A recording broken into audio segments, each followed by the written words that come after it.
बाहर वालों को नमस्कार।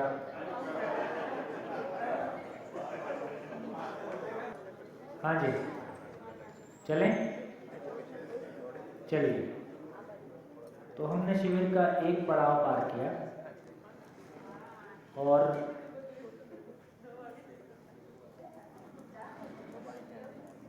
एक लेवल क्रॉस किया और उसमें एक जगह हम पहुंच गए कि सभी सुखी हो सकते हैं,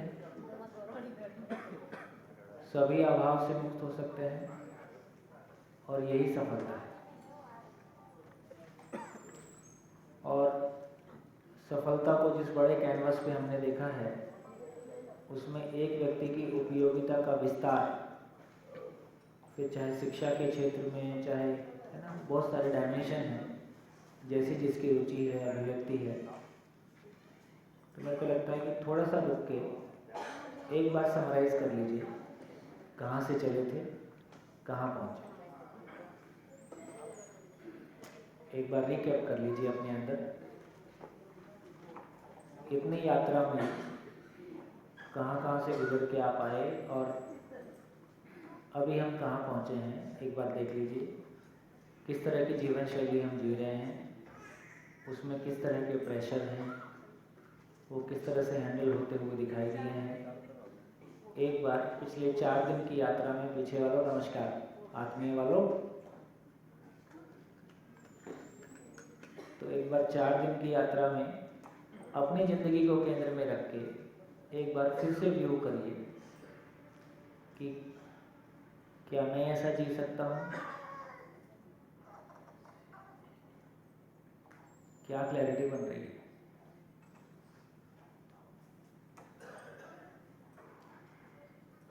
देखिए, ये वो कथा नहीं है जिसको सुनने से कोई पुण्य होता है। सुन के समझने से कुछ होगा और समझ के अपने ही परिवार में जीने से कुछ होगा। तो ये मैं सुन रहा हूँ, मैं थ्योरी सुन रहा हूँ और प्रैक्टिकली मैं इसको जी सकता हूँ कि नहीं जी सकता हूँ, ये आत्मविश्वास मुझको आने की आवश्यकता है। ये भी ठीक है, ये शिविर से नहीं आएगा। शिविर से ग्लिम्स मिलने की बात है। शिविर के बाद इसको विधिवत, शिविर ऐसा है जैसे आपकी चलती ज़िंदगी में एक दूसरी, आप एक फिल्म देखने जाते हो ना, तो बीच में दूसरी फिल्म का ट्रेलर दिखा देते हैं। तो आपकी 35, 40, 50 साल की ज़िंदगी में एक 7 दिन का ट्रेलर दूसरी फिल्म का आ गया। ट्रेलर पसंद हो तो फिल्म देखो, फिल्म अभी शेष है। ये 8 दिन ट्रेलर है। फिल्म पसंद हो तो लगभग कितने लोगों को लग रहा है कि ये पूरी बात समझना मेरी व्यक्तिगत आवश्यकता है। ठीक, अब समझने का मैकेनिज्म बनाना होगा ताकि आपकी अनुकूलताओं को ध्यान में रखते हुए बात पूरी पड़ जाए, उस क्रम में ये पूरा चीज़ें सेट हो जाए। तो लगभग इस बात पर, जैसे अभी अर्थशास्त्र पे बात चल रही है, ऐसी अर्थशास्त्र है, मनोविज्ञान है, समाजशास्त्र है, एक तरह से ये पूरा एजुकेशन सिस्टम है। तो बेसिकली शिविर में इतना सारा कंटेंट एक साथ आता है, तो लगभग यूँ कहें कि 12 साल की एजुकेशन पूरे 8 साल में उसको व्यू करवा रहे हैं, ऐसा भी बोल सकते हैं। जैसे दिल्ली में अभी काम कर रहे हैं तो एजुकेशन हैप्पीनेस करिकुलम, तो डेली 45 मिनट्स का एक पीरियड, जिसमें कि हैप्पीनेस को लेके यही सब चर्चा करेंगे बच्चों के साथ। अब छोटे बच्चों के साथ, क्लास 1 के साथ कैसे करेंगे, क्लास 2 के साथ कैसे करेंगे, क्लास 3 के साथ कैसे करेंगे, 4th के साथ कैसे करेंगे, वो सब डिज़ाइन धीरे धीरे इवॉल्व हो रहे हैं, कुछ करते करते निकल के आएगा। लेकिन फिर इसकी रोशनी में फिजिक्स कैसे पढ़ेंगे, केमिस्ट्री कैसे पढ़ेंगे, फिर वो सारा भी निकलेगा। उस पर काम करने की और आवश्यकता है। कुछ काम हुआ है, कुछ काम आगे हो रहा है। फिर जो भी मैनेजमेंट और जो भी सारे सिस्टम, तो एक तरह की मानसिकता, जैसे जिंदा रहने की धरातल पर एक प्रकार की मानसिकता है, जिंदा रहने के धरातल पर एक प्रकार की मानसिकता है, जिंदा रहने के धरातल पर एक तरह से सुखी होने का तरीका है, एक तरह से सम्मानित होने का तरीका है, एक तरह से फैक्ट्री चलाने का तरीका है, एक तरह से घर चलाने का तरीका है, एक तरह से सरकार चलाने का तरीका है, एक तरह से बाजार चलाने का तरीका है। क्योंकि कुछ भी हो रहा है उसके पीछे कोई सोच है। अब ये सोच बदलती है तो मेरी ज़िंदगी का ट्रांजिशन कैसे होगा, मेरी फैमिली का ट्रांजिशन कैसे होगा, वो उतना स्मूथ होगा जितनी मेरी क्लैरिटी होगी। इसलिए करने वाले पक्ष पे ज़्यादा ध्यान अभी नहीं देना है।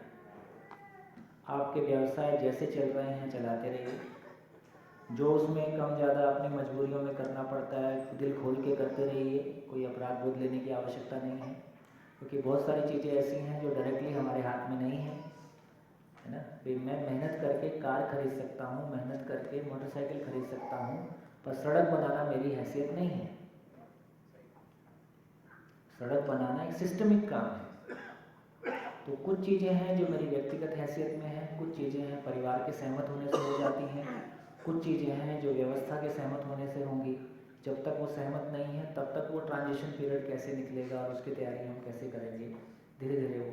लेकिन ये बात भी ठीक है कि हमारी ज़िंदगी की 90% प्रॉब्लम्स या 85% प्रॉब्लम्स तो वो हैं जो मेरी व्यक्तिगत कन्फ्लिक्ट हैं या मेरी फैमिली के साथ कन्फ्लिक्ट हैं, है ना। ज़्यादा बड़ा हिस्सा वो है। वो हिस्सा भी सेटल हो जाएगा तो बाकी चीज़ों के लिए ऊर्जा और बाकी चीज़ों के लिए वो धैर्य, वो इंतज़ार, उसके लिए लगातार काम करने की योजना, काम करना, उसके लिए वातावरण धीरे धीरे बन जाएगा।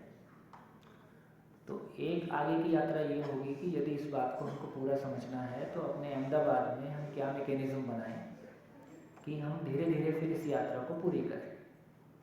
जैसे कल एक भाई चर्चा कर रहे थे कि जब शिविर करते हैं उस समय तो अच्छा लगता है, लेकिन महीने 2 महीने बाद फिर सारा धीरे धीरे वही पुरानी ज़िंदगी शुरू हो जाती है। तो ये बिल्कुल ठीक है कि रोज़ यदि हम एक बिजनेस करते हैं तो रोज़ करते हैं कि 7 दिन करके छोड़ देते हैं, रोज़ करते हैं। हम पढ़ाई करते हैं तो रोज़ करते हैं कि हफ्ता करके साल भर छोड़ देते हैं। खाना बनाते हैं तो रोज़ ही बनाते हैं, खाना खाते हैं तो रोज़ खाना बनाते हैं, रोज़ नहाते हैं, रोज़ सोते हैं, रोज़ खाते हैं, रोज़ अपनी नौकरी बिजनेस चलाते हैं, रोज़ करते हैं। जो रोज़ करते हैं बस वही होता है, बाकी नहीं होता। तो शिविर 7 दिन करेंगे उसके बाद अगले साल करेंगे, ये नहीं होता है, रोज़ करेंगे। तो रोज़ क्या एफर्ट करेंगे, विशेष रूप से जो लोग सपरिवार हैं, जहाँ हस्बैंड वाइफ साथ में हैं, बच्चे भी साथ में हैं या माता पिता भी साथ में हैं, उन परिवारों में कम से कम एक वातावरण बन जाता है। तो रोज़ कुछ यूट्यूब पे देखा, कुछ ऑडियो वीडियो देखा, वीकली 2 घंटे के लिए मिलना एक ज़रूरत है, ताकि आप बाकी सभी लोगों से, कितने लोग अहमदाबाद से हैं प्रॉपर, बहुत बढ़िया, एक अच्छी बात है कि बड़ी संख्या अहमदाबाद से है। और कम से कम अहमदाबाद में बैठ के हम एक आगे की तैयारी, अहमदाबाद में सुरेश पटेल जी हैं, पौनी भाई हैं, सुरेंद्र पाठक जी आए ही थे विद फैमिली, नाटा जी हैं ही हैं, है ना, एक उपाध्याय जी और हैं और कुछ लोग पुराने, है ना। तो मुझको लगता है कि पर्याप्त टीम है जिसके साथ मिलके यहाँ चला जा सकता है। और महीने में 5 दिन के लिए ये लोग बैठते हैं, है ना, आखिरी संडे, लास्ट संडे के पहले 5 दिन, है ना, लास्ट संडे के पहले 5 दिन। अब धीरे से हमको ये देखना होगा कि लास्ट संडे से पहले, हर महीने लास्ट संडे के पहले 5 दिन, यदि संडे सैटरडे थोड़ा इजी रहता है तो 3 दिन ही हमको निकालना है, और महीने का आखिर में थोड़ा सा शायद निकालना तुलनात्मक ईजी होता होगा पहले की बजाय। तो ये डिज़ाइन है। तो ये डिज़ाइन कितने लोगों को सूट करेगा? हर महीने 5 दिन, हर महीने 5 दिन, 1 2 3 4 5 6। पूरा डिफिकल्ट है लेकिन भैया ज़िंदगी ऐसी है, ज़िंदगी में अभी तो सब डिफिकल्ट है। अभी उसकी जरूरत हाँ, ज़रूरत है तो आपको ही सेट करना पड़ेगा। हमको कोई आपसे पैसा लेना नहीं है, अपना ही तन मन धन लगाना है ना। कम से कम इस अभियान में कोई आपसे पैसा नहीं मांगेगा, ठीक है। केवल मामला इतना है कि क्या हम सब मिलके अपने बच्चों के लिए एक बेहतर वातावरण बना सकते हैं, क्या हम मिलके अपने परिवारों के लिए एक बेहतर वातावरण बना सकते हैं, है ना। मिलने से चीज़ें बहुत आसान हो जाती हैं। हम जूझ रहे हैं अकेले अकेले, तो वो एक संभावना है, उसको देखेंगे। दिल्ली में एक अध्ययन शिविर चलता है, जिनको लगता है दिल्ली आपके लिए अप्रोचेबल है ना, दिल्ली आ सकते हैं, आपका स्वागत है। राजकोट वाले दिल्ली आते थे, थोड़ा सा राजकोट से दिल्ली पहुंचना दूर हो जाता है ना, ये बीच का दिन, यहाँ से ओवरनाइट जैसा लगता है। 5 दिन फुल डे चलता है वो ना, फुल डे। आप जाके अपने घर वापस आ सकते हैं, है ना। रुकने की व्यवस्था है तो रुक भी सकते हैं, रुकने की व्यवस्था भी है, रुके तो ज़्यादा अच्छा है। आपकी घर की परिस्थितियाँ अलाउ नहीं कर सकती हैं तो कोई बात नहीं, आना जाना करिए। लेकिन ये हम स्वीकार करके चलें कि 7 दिन में कोई ज़िंदगी बदल जाती है। हाँ, 7 दिन में ये दिख जाता है कि बदल सकती है। कितने लोगों को संभावना दिख रही है कि ज़िंदगी इतनी मुश्किल चीज़ नहीं है जैसा हमने मान ही रखा है, वो एड्रेस ही गलत है तो उसमें रिजल्ट भी कैसे आएगा। झंझट एड्रेस का है, अदरवाइज ज़िंदगी मुश्किल नहीं है। और विशेष रूप से जब थोड़ा सा ये वातावरण में कई सारे लोग जब मिलके चलना शुरू हो जाते हैं तो काफ़ी चीज़ें बहुत जल्दी क्रॉस हम कर सकते हैं। और देखिए, हमने तो ये देखा कि ज़्यादा तो हम अपनों से ही जूझ रहे होते हैं और अपने में जूझ रहे होते हैं। एक बार थोड़ी सी क्लैरिटी बनती है तो काफ़ी उत्साह हमारा बन जाता है। बढ़िया। तो कहाँ पहुँचे, क्या उपलब्धि हुई 4 दिन में? देखिए, अब तक धरती पे किसी व्यवस्था ने, किसी बात ने यह आश्वासन दिया हो कि सभी सुखी हो सकते हैं, सभी की सभी आवश्यकताएं पूरी हो सकती हैं और सभी सफल हो सकते हैं, ये एक मानव की कामना रही है। सर्वे भवन्तु सुखिनः, ऐसी बातें हम बोलते आए हैं। लेकिन ऐसी बातों के प्रति कोई बहुत ज़मीन पे, है ना, विश्व शांति हो जाए ऐसा हम चाहते हैं, पर घर में शांति नहीं हो रही, कैसे भरोसा आएगा कि विश्व शांति हो सकती है? ठीक। लेकिन जब एक बड़ा समूह काम करता है तो जो काम परिवार में नहीं हो रहा है वो समूह के चक्कर में परिवार में हो जाता है। ऐसे मैंने ये बात देखी कि आपको किसी ऑफिसर से बात करना है, उससे डायरेक्टली बात करने जाओगे तो बात बनेगी ही बनेगी नहीं मालूम, उसके ऊपर चले जाओ, उसके ऊपर जाने से नीचे वाले से बन जाए, एक लेवल अप जाना पड़ता है। तो हम परिवार में एक अच्छा वातावरण बनाना चाहते हैं तो उसके लिए हमको परिवारों के समूह का एक वातावरण चाहिए जहाँ पे अपने बच्चों के लिए भी और हमारे लिए भी हम एक सकारात्मक वातावरण बना सकें। उसका प्रभाव परिवार में आता है, परिवार के वातावरण का प्रभाव परिवार समूह में जाता है। किसी की एक प्रकार की योग्यता है, किसी की दूसरे प्रकार की योग्यता है। आज वो भी ज़माना चला गया जब एक माँ बाप सोचें कि हम अपने बच्चे को संस्कार देंगे। अब ये माँ बाप के आउट ऑफ रीच है, क्योंकि घर में ही इतना बड़ा एक्सपोजर, ये टीवी का डब्बा और ये तमाम मोबाइल और तमाम ये वातावरण, है ना, इतना बड़ा एक्सपोजर है। तो एक माँ बाप चाहेगी मैं एक बड़ा वातावरण क्रिएट कर सकूँ एक बच्चे के लिए, और बच्चों के लिए बच्चों का वातावरण चाहिए। बच्चे सीखते हैं तो बच्चों के बीच में भी उनको एक समूह चाहिए। तो एक माता पिता के समूह, जैसे बात वो गलत नहीं कह रहे कि नॉर्मली ये माना जाता है जिन परिवारों में एक बच्चा होता है तो 2 बच्चे होने से दोनों को एक दूसरे से लर्निंग का और एक कंपेनियनशिप मिलता है, ये गलत नहीं है। लेकिन ये बात भी ठीक है कि यदि बच्चों का समूह बढ़ जाता है और अच्छा पीयर ग्रुप क्रिएट हो जाता है जहाँ माँ बाप और बच्चे दोनों ही, तो हमारे बीच में से भी कुछ लोग होंगे जिनकी बच्चों के साथ काम करने की बहुत अच्छी योग्यता है। जैसे अभी आपने देखा कि मैं कुछ भी बच्चों को फोकस में रख के बहुत नहीं कह रहा हूँ, कभी कभी इनके नाम को बोल देता हूँ 30 साल के नीचे, लेकिन मैं अलग से बहुत सारी बातें ऐसे नहीं कह रहा। लेकिन यदि इन्हीं के साथ अलग से शिविर होगा तो फोकस कुछ और हो जाएगा। लेकिन इस तरह के शिविर करने की ज़रूरत है। तो छोटे बच्चों के लिए हम क्या एक्टिविटी डिज़ाइन करें, फिर हम मिल के सोचेंगे ना।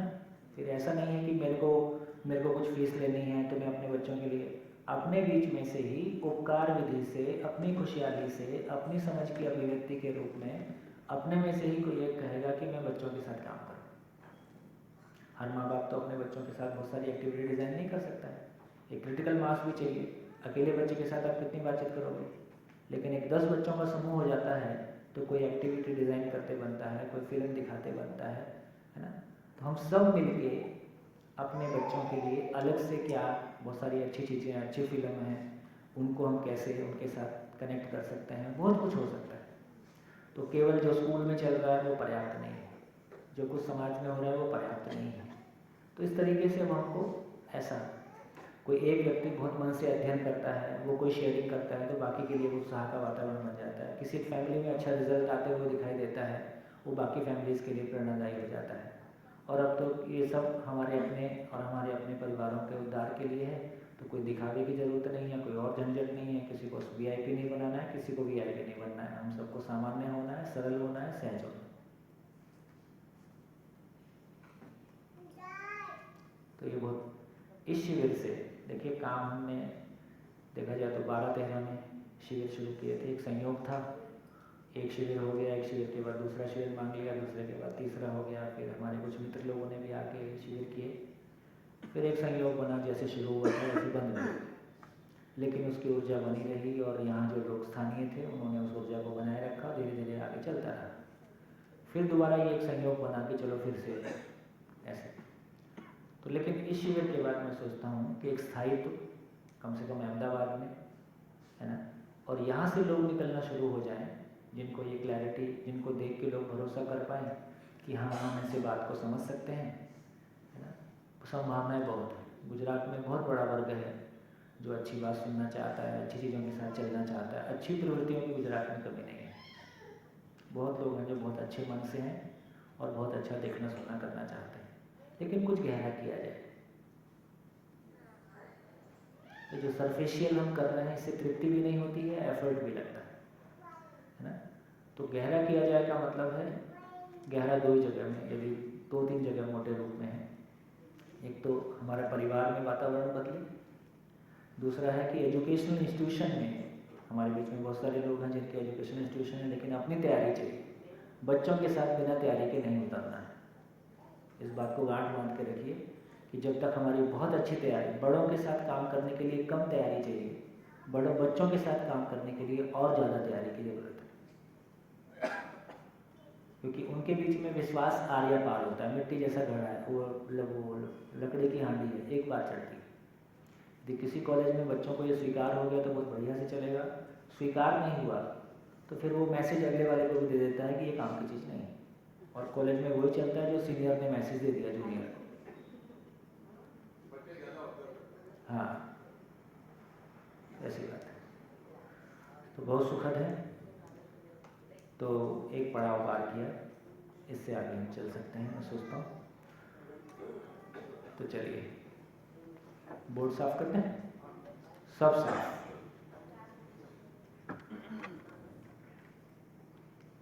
एक कपड़ा आप ले लो, एक मैं ले लेता हूँ। अच्छा, इसको छोड़ दीजिए एक बार, बाकी ऊपर वाला पूरा, उधर वाला पूरा, इधर वाला साफ कर दें, कर दीजिए, उधर वाला कर दीजिए, लास्ट की 3 लाइनें छोड़ दीजिए। इसको आप देख लीजिए एक बार, है ना, फिर से पढ़ के देख लीजिए कहाँ से हमने शुरू किया। इसको आप छोड़ दीजिए, आप तब तक इसको साफ कर दीजिए। कहाँ से शुरू किया था? आवश्यकताएं असीम हैं, साधन सीमित है। निकला तो क्या निकला? निकला तो क्या निकला? आवश्यकताएं निश्चित हैं, साधन पर्याप्त है। दोनों को पढ़ने से कैसा लगता है?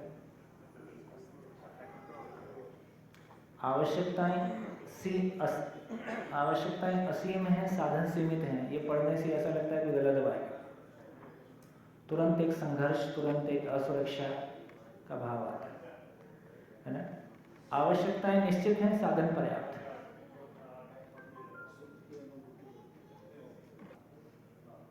कैसा लगता है?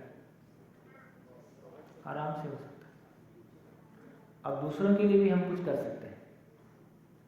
पहले अपने में सिक्योरिटी बना रहता है, फिर ये निकल के आया भावनात्मक आवश्यकताएं असीम है, क्षमता भी असीम है। क्या दिक्कत है?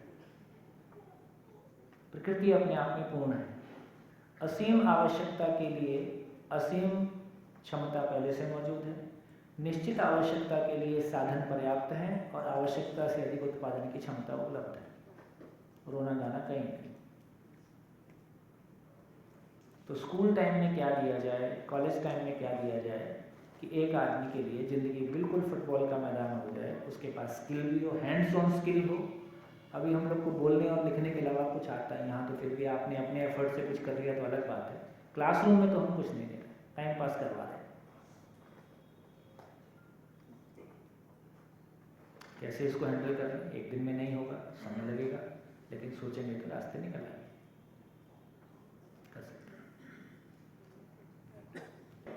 सभी ठीक ठाक हैं? फ्रेश? नया टॉपिक खोल दूं? तैयारी है?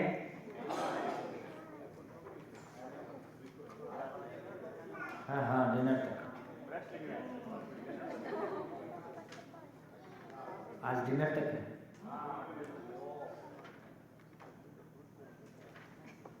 ठीक है, स्वीकार?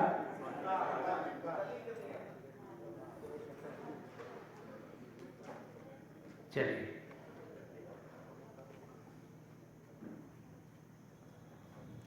रिकैप करता हूँ ताकि ये कनेक्शन ठीक से बैठा रहे। हमने शुरू किया था जीना उत्साहपूर्वक,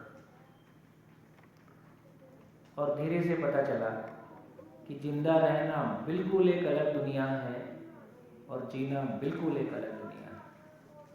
दोनों का सामान अलग है, दोनों की तैयारी अलग है। जैसे कुछ एग्जाम्पल लेके बात कर सकते हैं। इस बात पे तो आपकी क्लैरिटी है। जैसे मानव की मूलभूत आवश्यकताएं क्या हैं? मानव की मूलभूत आवश्यकता क्या बोलते हैं? रोटी कपड़ा और मकान। ठीक हो गया? तो मानव की मूलभूत आवश्यकता रोटी कपड़ा और मकान है। हाथ उठाइए।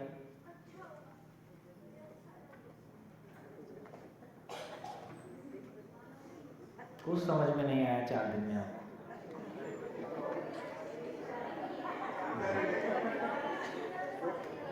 अब मैं हाथ ही जोड़ सकता हूँ, क्या करूँ? अरे मानव की मूलभूत आवश्यकता रोटी कपड़ा और मकान है कि शरीर की मूल आवश्यकता रोटी कपड़ा और मकान है? तो 4 दिन में क्या समझ में आया? मैं जो बोलूँगा उसमें हाँ में हाँ मिला दोगे? मैं ऐसे ही बीच बीच में टेस्ट करके देखता हूँ। आप लोग को कथा सुनने की आदत है।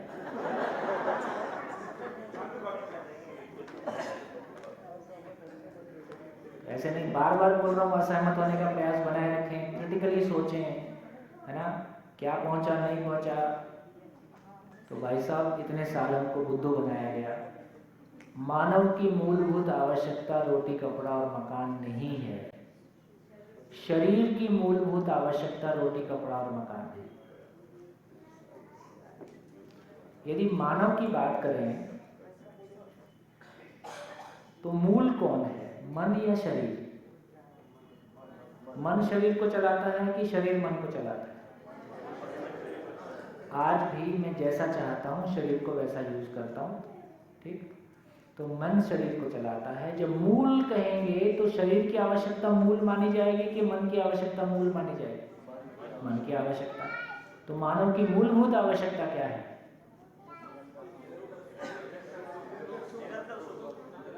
निरंतर सुख उसकी मूल चाहत है। मूल चाहत को पूरा करने के लिए आवश्यकता उसकी समाधान है, ज्ञान है। शरीर की आवश्यकता रोटी कपड़ा और मकान है, मेरी आवश्यकता ज्ञान है। मानव की मूलभूत आवश्यकता ज्ञान है, रोटी कपड़ा और मकान शरीर की मूलभूत आवश्यकता है, मेरी आवश्यकता नहीं है। मेरी रोटी कपड़ा मकान मेरी कोई आवश्यकता नहीं। मुझको रोटी कपड़ा मकान नहीं चाहिए, मेरे शरीर को चाहिए। ठीक, फिर क्या बोले? बोले स्वस्थ शरीर में स्वस्थ मन रहता है। रहता है? स्वस्थ शरीर में स्वस्थ मन रहता है कि स्वस्थ मन में स्वस्थ शरीर रहता है?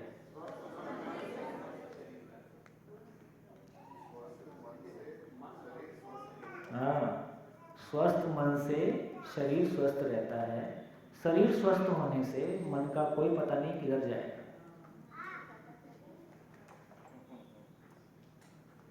ठीक, फिर बोले जैसा खाए अन्न वैसा रहे मन। जैसा खाए अन्न वैसा रहे मन, या जैसा रहे मन वैसा खाए अन्न?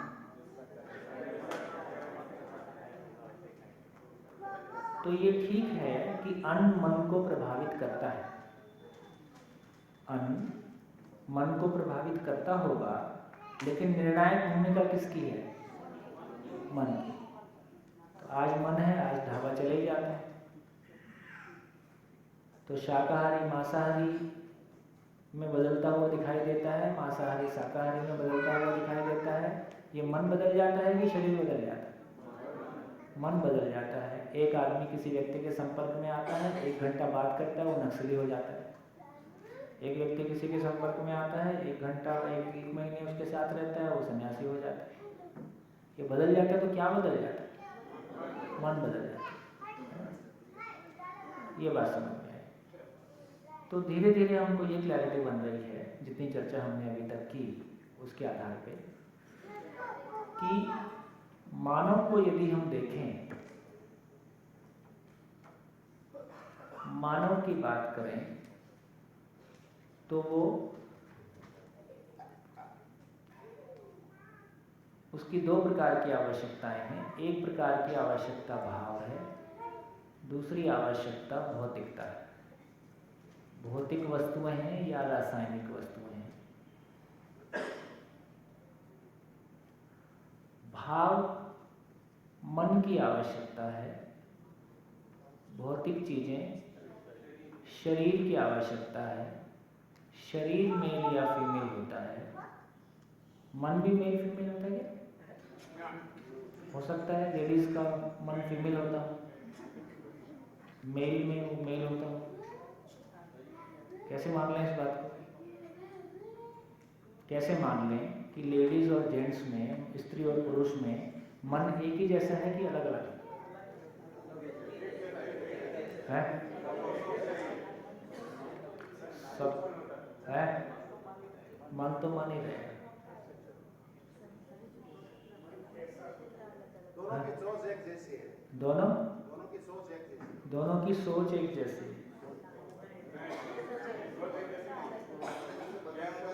कंडीशनिंग जैसे होता है बचपन से लेकर अभी तक, मतलब बच्चा जब छोटा होता है तो जानता नहीं होता है कि क्या भाव है, क्या विचार है, लेकिन कंडीशनिंग जैसे होता है वैसे ही एक मेल पर्सन जिस तरह से ब्रॉटअप होता है तो उसकी सोच वैसी हो जाती है, यानी फीमेल जैसे ब्रॉटअप होती है तो उनकी सोच वैसी हो जाती है।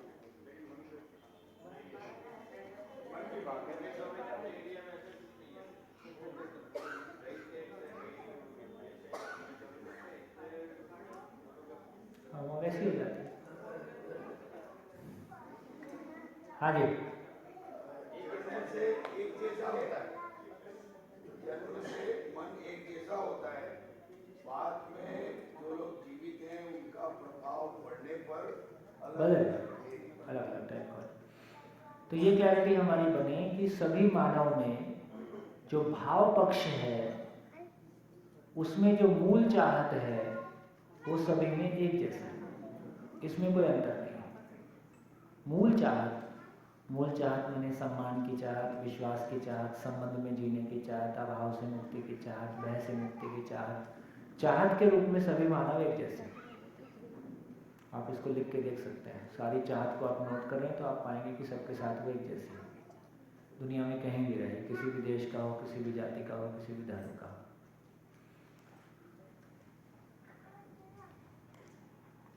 तो ये मानव को समझने के लिए एक लेवल और नीचे चलते हैं।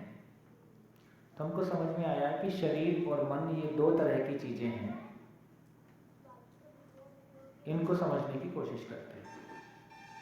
तो एक बार फिर से देखिए, शरीर और मन कैसे अलग अलग हैं, इसको हम कितने एंगल से ऑब्जर्व कर सकते हैं। शरीर और मन 2 अलग अलग चीजें हैं।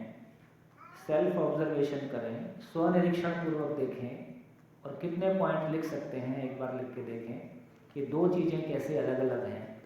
एक बार बिल्कुल अपने में ऑब्जर्व करें, है ना, खुद को ऑब्जर्व करें। मेरा शरीर और मैं कैसे अलग अलग हैं, इसको देखने की कोशिश करें। कितने पॉइंट्स आप लिख सकते हैं, एक बार लिखने की कोशिश करें। मैं और मेरा शरीर, ये दोनों अलग अलग हैं, तो कैसे अलग अलग हैं?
कुछ वही रहेंगे, कुछ और जुड़ जाएंगे,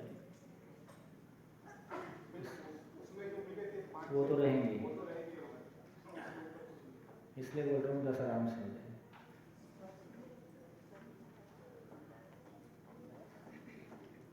हाँ जी, चलें? हुआ किसी का 10 है?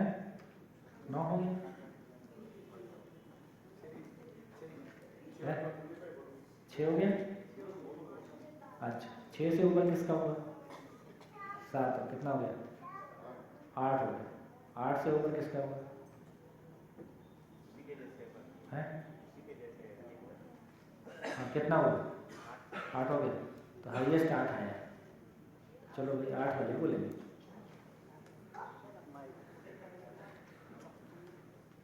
बोलिए। है? ये स्थूल है, ये सूक्ष्म है। चलिए, मान लिया। शरीर है वो अस्थाई है, शरीर अस्थायी, एक समय के बाद वो अस्थाई है। परिवर्तनशील। शरीर परिवर्तनशील है, जबकि मन इधर हम कह रहे हैं कि ये अमर है, परिवर्तनशील नहीं है। इसको और अभी समझेंगे। शरीर केवल इसी यात्रा के लिए हो सकता है। हाँ, हो गया, वो तो परिवर्तनशील हो गया। रंग रूप आकार शरीर के अलग अलग हो सकते हैं। शरीर का कोई आकार है, इधर हमको पता नहीं, हो सकता है इधर भी हो। शरीर को निभाने के लिए भौतिक सुविधाओं की जरूरत है। इसके लिए भौतिक रासायनिक आवश्यक। देखिए, शरीर कोशिकाओं से मिलके बना है, इसी के लिए हम उसको कोशिका ही खिलाते हैं। भोजन के रूप में वो सेल्स ही है।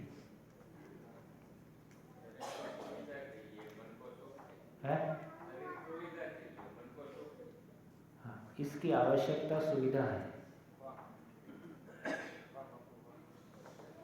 इसकी आवश्यकता सुख है। ये सुख कंफ्यूज, देखो हम सुख सुविधा शब्द एक साथ यूज करते हैं हमारे परिवार में से। जब हम सुख शब्द यूज कर रहे होते हैं तो सुविधा ही होता है। इसलिए आप ये देखिए कि आपके अभ्यास में सुख सुविधा शब्द एक बार आता है या सुविधा बोलने से ही सुख उसमें क्षणिक सुख इंक्लूड हो गया। जब सुख बोलते हैं तो आपके प्रैक्टिस में देखिए क्या आता है। तो आपका सुख समाधान के अर्थ में यूज होता है या आपका सुख अभी सुविधा के अर्थ में यूज होता है, ये हम देख सकते हैं। हाँ, सुख सुविधा है तो है वो, मतलब वो उसका मीनिंग क्या है बताओ। जब हम साथ में यूज कर रहे होते हैं तो सुख से हम क्या बोल रहे होते हैं? मन को एड्रेस कर रहे होते हैं, पर उसमें कोई क्लैरिटी नहीं है। करते समय करते वही है।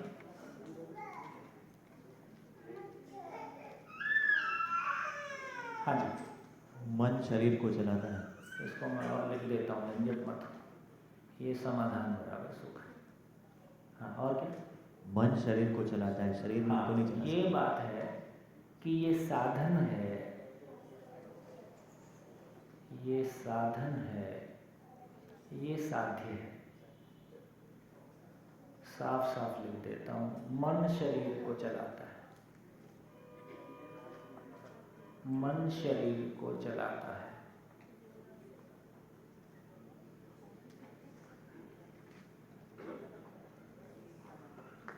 और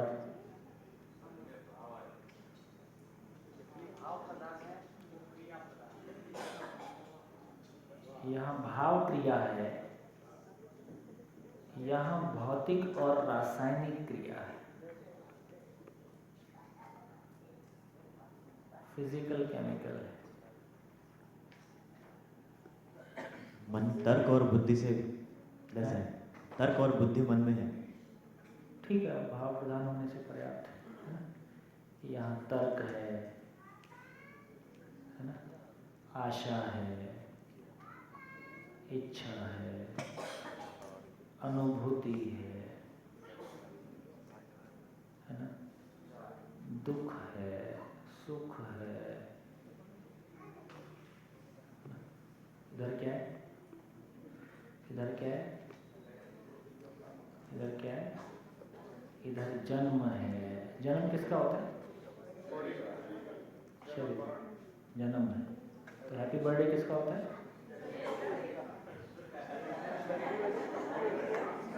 तो ये बोलना पड़ेगा happy birthday to your body.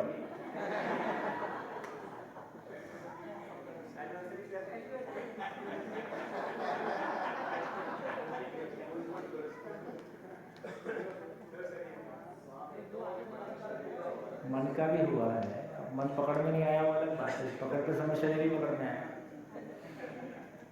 आगे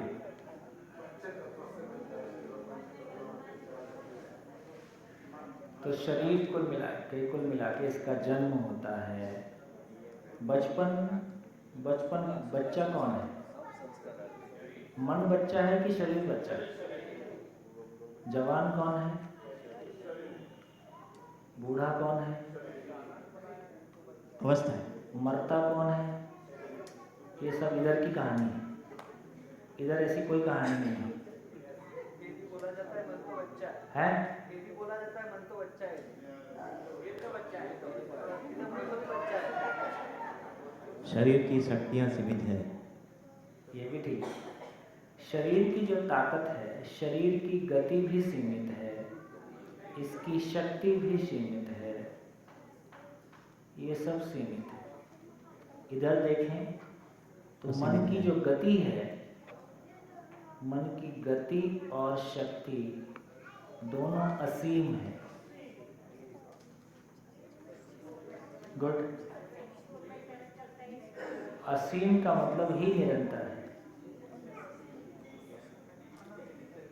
शरीर का नाम होता है, मन का नाम नहीं होता। हाँ, ये देखना पड़ेगा। क्या नाम है आपका? पूजा। पूजा। तो कौन बोला? शरीर। किसने सुना? किसने सुना? किसने रिस्पॉन्ड किया?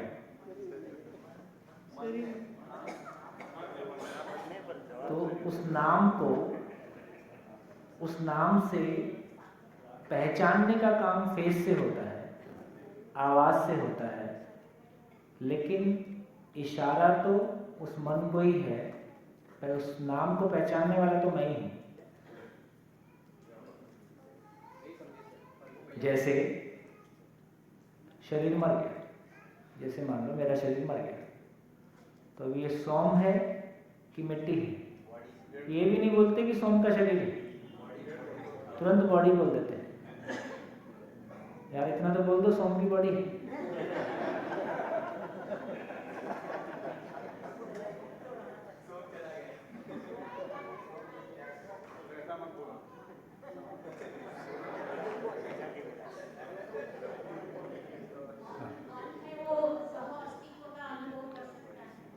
ठीक है, लिख दिया अनुभूति, लिख रहा है सूक्ष्म।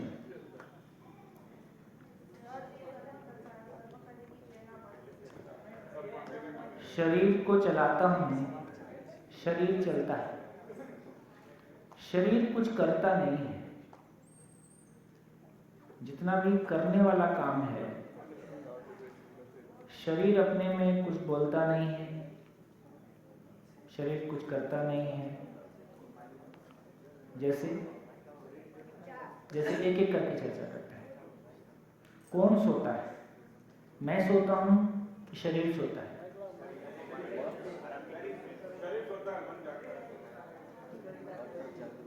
कैसे है? सपना आता है ना?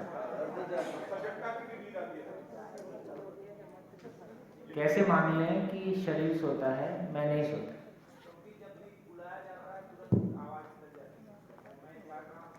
हाँ। सारे हम शिविर करके रात को इसी हॉल में सोए, सो सकते हैं। तो जिसको आवाज लगाई जाए वही उठेगा कि सारे उठ जाएंगे?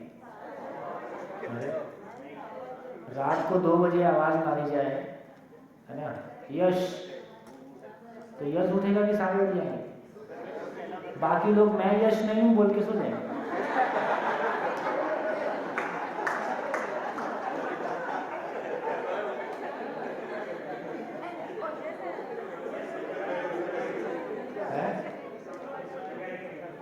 और सुबह उठ के आधों को ये भी पता नहीं है कि रात को आपने तय किया था कि मैं यश नहीं हूँ। तो इसका मतलब है कि सोते आदमी में कोई चीज हमेशा जगी हुई है। घर पे जो अलार्म रखा है वही उठता है। है? घर पे अगर अलार्म रखा हुआ है तो जिससे रखा है वही उठता है। हाँ, क्योंकि उसको पता है मैंने लगाया। तो इसका अर्थ है कि हर सोते आदमी में कोई चीज जगी हुई है जो कभी नहीं सोती। फिर ये चर्चा करने पड़ेगी सोने की आवश्यकता किसको है, क्यों? क्योंकि शरीर श्रम करता है, श्रम तो मन भी करता है।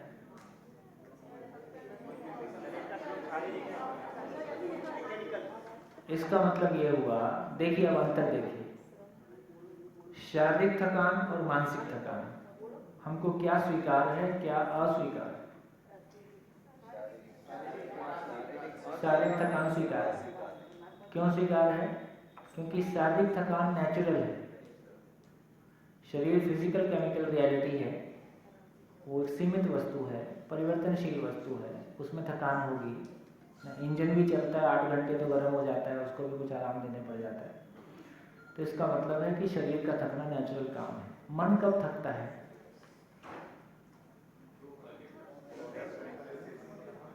जब उसमें समाधान नहीं होता है। जब हमारे पास समाधान होता है तो कोई थकान नहीं है।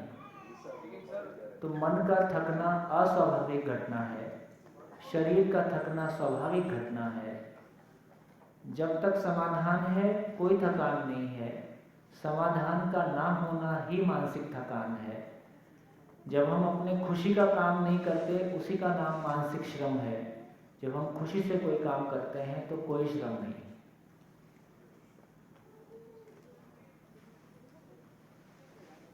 मैं सुबह से शाम तक आपके साथ रहता हूँ, मेरे को कोई मानसिक श्रम नहीं। शरीर का थकना नेचुरल है क्योंकि इतने घंटे खड़ा होना स्वाभाविक नहीं है, लेकिन उसमें भी कैसे कोई परेशानी वाली बात नहीं। जो लोग टीचर हैं वो लोग जानते हैं कि बोलने में कितनी एनर्जी लगती है। सामान्यतः ये माना जाता है कि लिसनिंग कैपेसिटी 45 मिनट से ऊपर नहीं होती, इसलिए सभी लेक्चर्स लगभग 45-50 मिनट्स के हिसाब से डिज़ाइन होते हैं। अभी आपकी लिसनिंग कैपेसिटी 45 मिनट है, उससे बहुत ज़्यादा है। इसलिए ये 45 मिनट का जो कैलकुलेशन है ये जिंदा रहने के धरातल का है। जीने के धरातल पर ये काफ़ी विस्तार पा जाता है। आप अपने दोस्त के साथ बात करते हो, आप घंटों बात कर सकते हैं। तो जब किसी चीज़ को कहने वाले को तृप्ति हो और सुनने वाले को तृप्ति हो, लिसनिंग कैपेसिटी 10 घंटे की हो सकती है।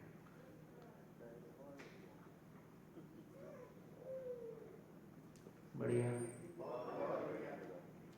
तो धीरे धीरे हमको बहुत सारी सीमाएं पता चल रही हैं कि उन सीमाओं को हमने अपना माना हुआ है कि हाँ ऐसा होता है, जबकि वो जिंदा रहने के धरातल की सीमाएं हैं। जिंदा रहने के धरातल पर भी यदि मन लगता है तो वहाँ भी आपकी कैपेसिटी बहुत विस्तार हो जाती है। क्या निष्कर्ष निकला? मैं नहीं थकता। मानसिक थकान यदि लॉजिकली भी देखें तो नहीं होगी। मानसिक क्षमताएं सीमित है कि असीमित है? असीमित में से कुछ भी माइनस करो तो क्या बचा? असीमित बचा। इसलिए लॉजिकली वो बताता है कि यहाँ थकान नहीं हो सकती। तो मन कभी नहीं थकता। जो थकान जो हम कह रहे हैं वो कन्फ्लिक्ट है और वो ब्रेन थकता है। जब ब्रेन पे हार्मोनियस सिग्नल पास होते हैं तो एक सूदिंग स्थिति बनी रहती है।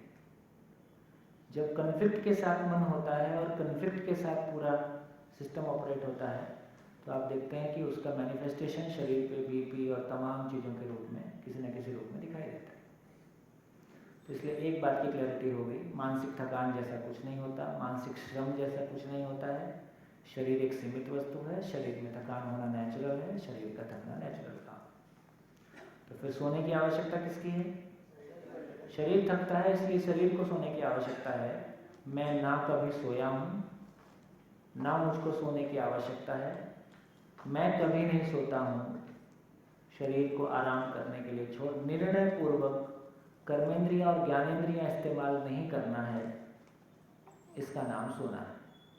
ये टेक्निकली कहें तो मैं निर्णय पूर्वक तय करता हूँ कि अब मैं कर्मेंद्रियां और ज्ञानेंद्रियां यूज नहीं करूँगा। कर्मेंद्रियां मतलब कर्मेंद्रियां तो किसी भी शिविर में 50% लोगों को पता नहीं होते, यहाँ भी ऐसे होगा।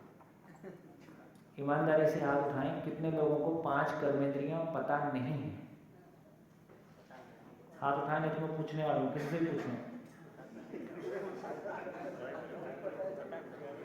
5 ज्ञानेंद्रियां 5 कर्मेंद्रियां। ज्ञानेंद्रियां लोगों को पता रहती हैं, 5 सेंसेस सबको पता रहता है। तो 5 कर्मेंद्रियां हैं, हाथ, पैर, बोलना, प्रजनन तंत्र और विसर्जन तंत्र। जिनसे हम कर्म करते हैं वो कर्मेंद्रियां हैं, जिनसे हम इंफॉर्मेशन गैदर करते हैं वो ज्ञानेंद्रियां हैं। तो आँख, नाक, कान, स्पर्श, इनसे हम सूचनाएं ग्रहण करते हैं, इंफॉर्मेशन गैदर करते हैं, इनपुट सिस्टम। 5 कर्म ज्ञानेंद्रियां इनपुट सिस्टम है और 5 कर्मेंद्रियां आउटपुट सिस्टम है। इनपुट आउटपुट ठीक से काम करे, इसका मतलब मशीन ठीक काम कर रही है। जब भी मशीन ठीक काम नहीं करेगी, इनपुट आउटपुट में से कुछ गड़बड़ हो जाएगा, गड़बड़ी दिखाने लगेगी। तो ये ठीक हो गया? क्या बात हुई? तो सोना क्या चीज है? मैं निर्णय पूर्वक तय करता हूं कि ज्ञानेंद्रियां और कर्मेंद्रियां दोनों को इस्तेमाल नहीं करूंगा। तो ज्ञानेंद्रियां और कर्मेंद्रियों को यूज करने वाला जो सॉफ्टवेयर है, जो कॉन्शियस माइंड है, वो शांत हो जाता है। कॉन्शियस माइंड के शांत हुए बिना नींद आ नहीं सकती। इसलिए खुशी के क्षणों में और गम के क्षणों में नींद नहीं आती है, क्योंकि विचार चलते रहता है। जब तक विचार शांत नहीं होगा तब तक नींद नहीं आएगी, क्योंकि जब तक जीवन ने शरीर टेक ओवर कर रखा। तो मैं कभी नहीं सोता हूँ, मुझको सोने की आवश्यकता भी नहीं है। शरीर बीच बीच में आराम करने के लिए छोड़ देता हूँ, इसका नाम सोना है। मैं हमेशा जगा ही हुआ हूँ, मैं जगा ही हुआ हूँ, अपने जगे होने का साक्षी हो जाऊँ, ये भी जागृति का एक लक्षण है। ऐसा भी होगा कि आपको रात भर पता चलेगा कि हाँ मैं नहीं सोया, मैं जगा ही हुआ था, लेकिन थकान भी नहीं रहेगी। इसका मतलब है काम तो हो गया।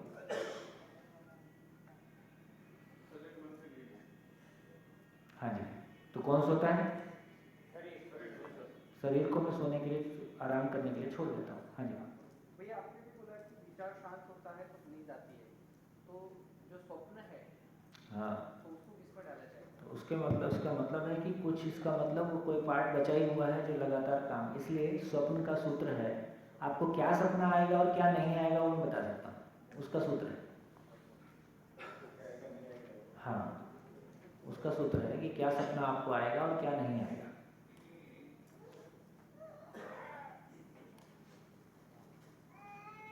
व्यवहार में प्रमाणित ना होने वाली कल्पनाएं स्वप्न है। व्यवहार में प्रमाणित ना होने वाली कल्पनाएं स्वप्न है। क्या सपने में आएगा? जो व्यवहार में प्रमाणित नहीं हुआ है। जैसे आपको ये सपना नहीं आएगा कि मैं मेल हूं कि फीमेल हूं। बाय द वे, यदि आपको शंका नहीं है तो किसी को वो भी आ सकता है। हाँ, ये कॉम्प्लिकेशन है ये। जैसे मैं 10th पास किया हूँ, उसका सर्टिफिकेट मेरे पास है और डिस्टिंक्शन है, फिर भी कितनी बार सपना आता है एग्जाम देने जा रहा हूँ, तैयारी नहीं। तो पेपर में तो पास हो गया है, जिंदगी में पास नहीं हुआ। कोई फियर बैठ गया, उस समय का कोई फियर चित्त में चिपक गया, वो बार बार रिपीट होता है। तो क्या होगा? व्यवहार में प्रमाणित नहीं होगा। जैसे आपको ये सपना कभी नहीं आएगा कि मैं गुजराती बोल पाऊंगा कि नहीं बोल पाऊंगा, क्योंकि आपको उसमें कोई शंका नहीं है। तो जिन चीज़ों में हमको शंका नहीं है, जो हमारे आचरण में है, जो हमारे जीने में है, वो सपने में नहीं आता। क्या आएगा? जो मैं चाहता हूँ और पूरा नहीं हो पा रहा है। व्यवहार में प्रमाणित ना होने वाली कल्पनाएं स्वप्न है। जो प्रमाणित होना शेष है वो सपने का मेन कंटेंट है, बाकी कुछ कुछ और बातें हो सकती हैं। चलिए आगे चलते हैं। भैया अब प्रामाणिक खोज रहा है। प्रमाणित का मतलब बिल्कुल ऐसे ही, जैसे आप हिंदी बोल सकते हो ना, यही सपना नहीं आएगा क्योंकि आप हिंदी बोल सकते हो, ये प्रमाणित है। जो सर्टिफाइड है, जिसके बारे में कोई शंका नहीं है, जो आपके आचरण में है, वो नहीं सपने में आया क्योंकि वो तो आपके एक्शन में ट्रांसलेट हो। जो मेरी ज़िंदगी में हुआ नहीं है और मैं चाहता हूँ, या जिन चीज़ों से मैं बचना चाहता हूँ लेकिन उसका कोई संस्कार अंदर है, वो रिपीट होते रहते हैं। हाँ जी, मन और ब्रेन। अभी रुक जाओ, समय आने से मैं उसको और खोलूँगा। हाँ जी, आगे चलें। हाँ जी, पूजा भाई। हाँ जी, सपने में आप कह रहे कि जो घटित नहीं होने वाला, लेकिन सपने में तो हमें कई बार डर भी लगता है, कई बार किसी की डेथ भी दिखती है। हाँ, तो सही दिखती है ना, तो इसका मतलब हो कि हम भय से मुक्त नहीं हुए हैं। तो अभय हमारी जिंदगी में प्रमाणित नहीं हुआ है। यदि भय से मुक्त हो गए तो भय का कोई सपना नहीं आएगा। भय का सपना आ रहा है, इसका मतलब भय से मुक्त होना शेष है और मैं होना चाहता हूँ, इसलिए वो सपने में आएगा। सपना आता है तो हम सपने में भाग नहीं पाते, कोई जानवर दौड़ाता है तो भाग नहीं पाते, वहाँ पे तो हमको फिर के लिए दौड़ना आता है, उससे ऐसे कहीं भागना तो भाग, लेकिन जब सपने में भागे तो भाग नहीं पा रहा, ऐसा लगता है कि गिर जाएगा। हाँ, तो अलग अलग समय पे वो अलग अलग स्थितियाँ बनती हैं, लेकिन मूल बात इतना है कि आप भयभीत हैं, अभी इतना रखते हैं। तो भय अंदर से, भय से मुक्त नहीं हुए हैं, इसलिए भय वाले सपने आएंगे कि अभी अभय प्रमाणित नहीं हुआ, भय मुक्ति प्रमाणित नहीं हुआ। आगे चलते हैं। मन की निरंतर होती है। मन की सारी रिक्वायरमेंट निरंतर, जैसे सुविधा की रिक्वायरमेंट शरीर की है, लेकिन सुविधाएं बनी रहेंगी, ये मन की रिक्वायरमेंट है। खाना मेरे को 24 घंटे नहीं चाहिए, और खाना जब मेरी आवश्यकता होगी उपलब्ध रहेगा, इस भाव की निरंतरता है।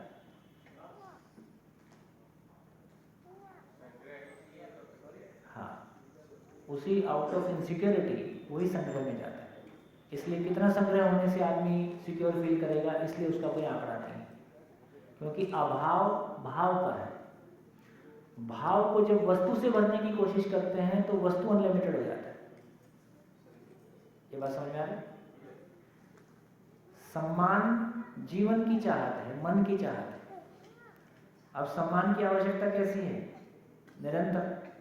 किससे जोड़ दिया? वस्तु से। तो वस्तु की आवश्यकता कितनी हो गई? निरंतर। बस इतनी ही प्राप्त। हाँ जी, मन में परिवर्तन तुरंत आ सकता है, शरीर में आने में, हाँ ये ठीक है। और किसी भी चीज का सृष्टि में सर्जन होना का पहला उद्भव स्थान मन है। चलो उसको देखते हैं, उसको थोड़ा सा रुक के देखते हैं। हाँ जी, आप बिना कान के सुनना, बिना मुंह से बोलना, क्या ये संभव है? क्या ये संभव है? नहीं।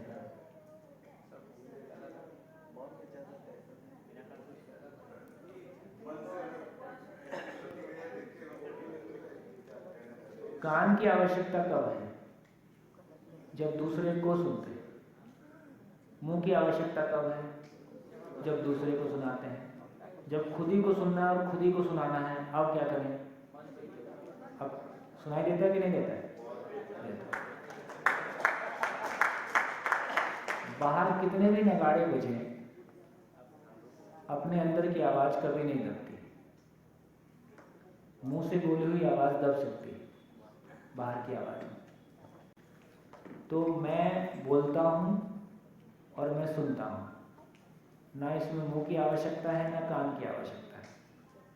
इसलिए बोलने वाला कौन है? मैं। सुनने वाला कौन है? मैं। मेरे पास कितने माइक हैं? मेरे पास अभी कितना माइक है? 2। एक इलेक्ट्रिकल, एक बायोलॉजिकल। ये माइक, ये बायोलॉजिकल माइक, ये इलेक्ट्रिकल माइक। तो मुझको ही सुनना है बहुत लो वॉल्यूम में, मैं अपने आराम से सुनता हूँ। आपको सुनाना है मुंह से बोल देता हूँ। 200 लोगों को सुनाना है, एक माइक लगा लेता हूँ। और ऊंची आवाज़ करनी है और कुछ कर लेता हूँ। कुल मिला के माइक। कौन सुनता है? मैं सुनता हूँ। कौन बोलता है? मैं बोलता हूँ। आवश्यकता अनुसार मुंह और कान का प्रयोग करता हूँ। बोलने वाला और सुनने वाला मैं हूँ। देखने वाला कौन है? मैं देखता हूँ कि आंखें देखती हैं? मैं देखता हूँ। आंख बंद करने से दिखेगा कोई? आंख बंद करने से दिख जाएगा? है? कैसे? इमेजिनेशन तो आपकी मेमोरी में है। आंख बंद कर दूं, अब जाओ घर, पट्टी बांध दूं, है?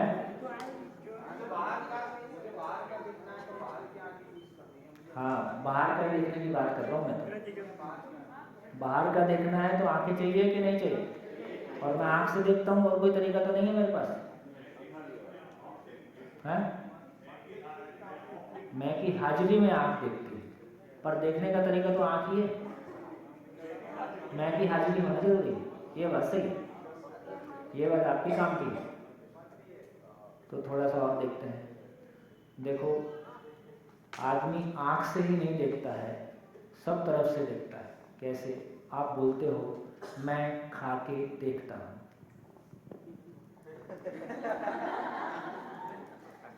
मैं पी के देखता हूँ, मैं सूंघ के देखता हूँ, मैं जाके चल के देखता हूँ, और इसमें भी नहीं हुआ तो बाहर निकल देख लूँगा।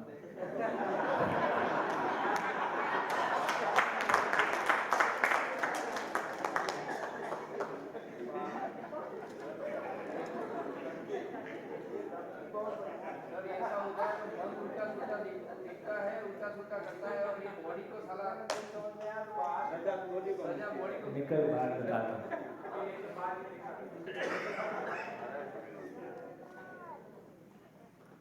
तो क्या हुआ? मैं आंखों से ही नहीं देखता हूँ, मैं छू के देखता हूँ, चख के देखता हूँ, है ना? पांचों इंद्रियों से देखता हूँ। इसका मतलब, देखने का मतलब है पहचानता हूँ। पहचानने का मतलब समझता हूँ। समझना मन का काम है कि आंखों का काम है? तो आंख नहीं देखती, मैं ही देखता हूँ। आंखें केवल मैग्नीफाइंग लेंस है। आंखों से कुछ नहीं दिखता। जैसे ये क्या है? पेन। इसको मैं बिल्कुल कोर आदिवासी इलाके में, जिन्होंने पेन आज तक कभी देखा नहीं, यूज नहीं किया, उनको जाके दिखाऊंगा तो उनको क्या दिखाई देगा? उनको प्लास्टिक भी नहीं पता है। उसको पता है कि ब्लू है और वाइट है, ठीक? इसका मतलब है पेन आंख से दिखता है कि पेन समझ में आता है? तो पेन आंख से नहीं दिखता है। और ऐसे भी आंख से कुछ नहीं दिखता है। कैसे? आप घर में कोई सामान लेने जाते हैं और रास्ते में भूल जाते हो क्या लेने आए था, फिर वहीं देखते रहते हो, कुछ दिखता है? नहीं दिखता है। फिर झुंझला के वापस चले आते हैं, फिर बीच में आके याद आता है अच्छा कैंची लेने आए, फिर वापस जाते वहीं मिलती है। इसका मतलब आंख पे प्रतिबिंब तो पड़ा था। जब मैंने आंखें खोली थी तो कैंची सामने थी और कैंची का प्रतिबिंब रेटिना पे पड़ा था, लेकिन क्या नहीं था? कि क्या बोला था आपने? हाजिरी नहीं थी, मैं की हाजिरी नहीं थी। तो मैं की हाजिरी नहीं है तो नहीं दिखाई देता। बचपन में नहीं था, माँ बाप दबाव डाल के पढ़ने बिठा देते थे।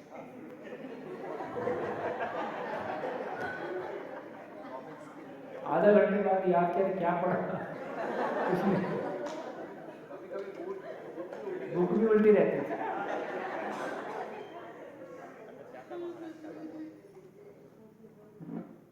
एक बात हो गई। तो इसका मतलब ये हुआ, एक हमारे दोस्त हैं, उनका एग्जाम्पल मेरे को याद आता है। वो DRDO में है और एक दिन सुबह सुबह 6 बजे फ़ोन करते हैं, सोम भाई समझ में आ गया, मैं अलग हूँ, शरीर अलग है। मैंने कहा यार मेरे को तो कम से कम सो लेने दो। कैसे आया? बोले देखो मरे हुए आदमी की आंख निकाल के जिंदा आदमी में लगा देते हैं, वही आंख जो मरे हुए आदमी में नहीं देखती है वही जिंदा आदमी में देखने लगती है। इसका मतलब आंख तो ठीक थी, देखने वाला गायब था।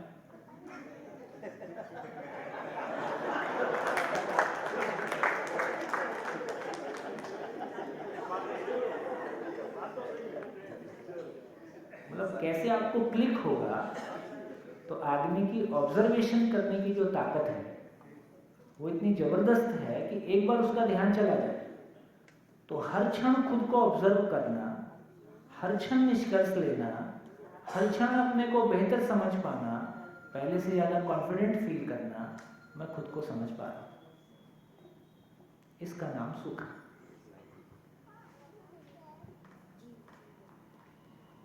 तो अपने में फील कर पाना कि ये पैर से लेके सर तक ये शरीर मैं नहीं हूँ। ठीक है? मैं आवश्यकता अनुसार शरीर का प्रयोग करता हूँ, है ना। जैसे हमारा दिल्ली में मकान है, एक हमारा दिल्ली में जब हम लोग बचपन में छोटे थे तो सारे साउथ इंडियन को मद्रासी बोलते थे। हमारे लिए सारा साउथ इंडियन मतलब मद्रासी होता है। तो हस्बैंड वाइफ रहते थे किराए पे, तो उसकी वाइफ उसके हस्बैंड को बोलते थे कि मेरा हस्बैंड आती है।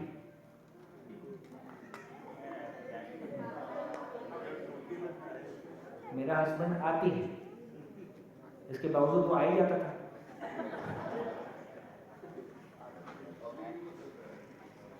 तो आती और आता में मेल फीमेल को मन को कोई फर्क नहीं पड़ता। मन ना मेल है ना फीमेल है।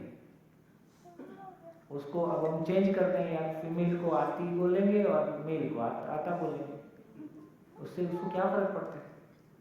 तो मैं ना मेल हूं ना फीमेल हूं, मेरा शरीर मेल या फीमेल है।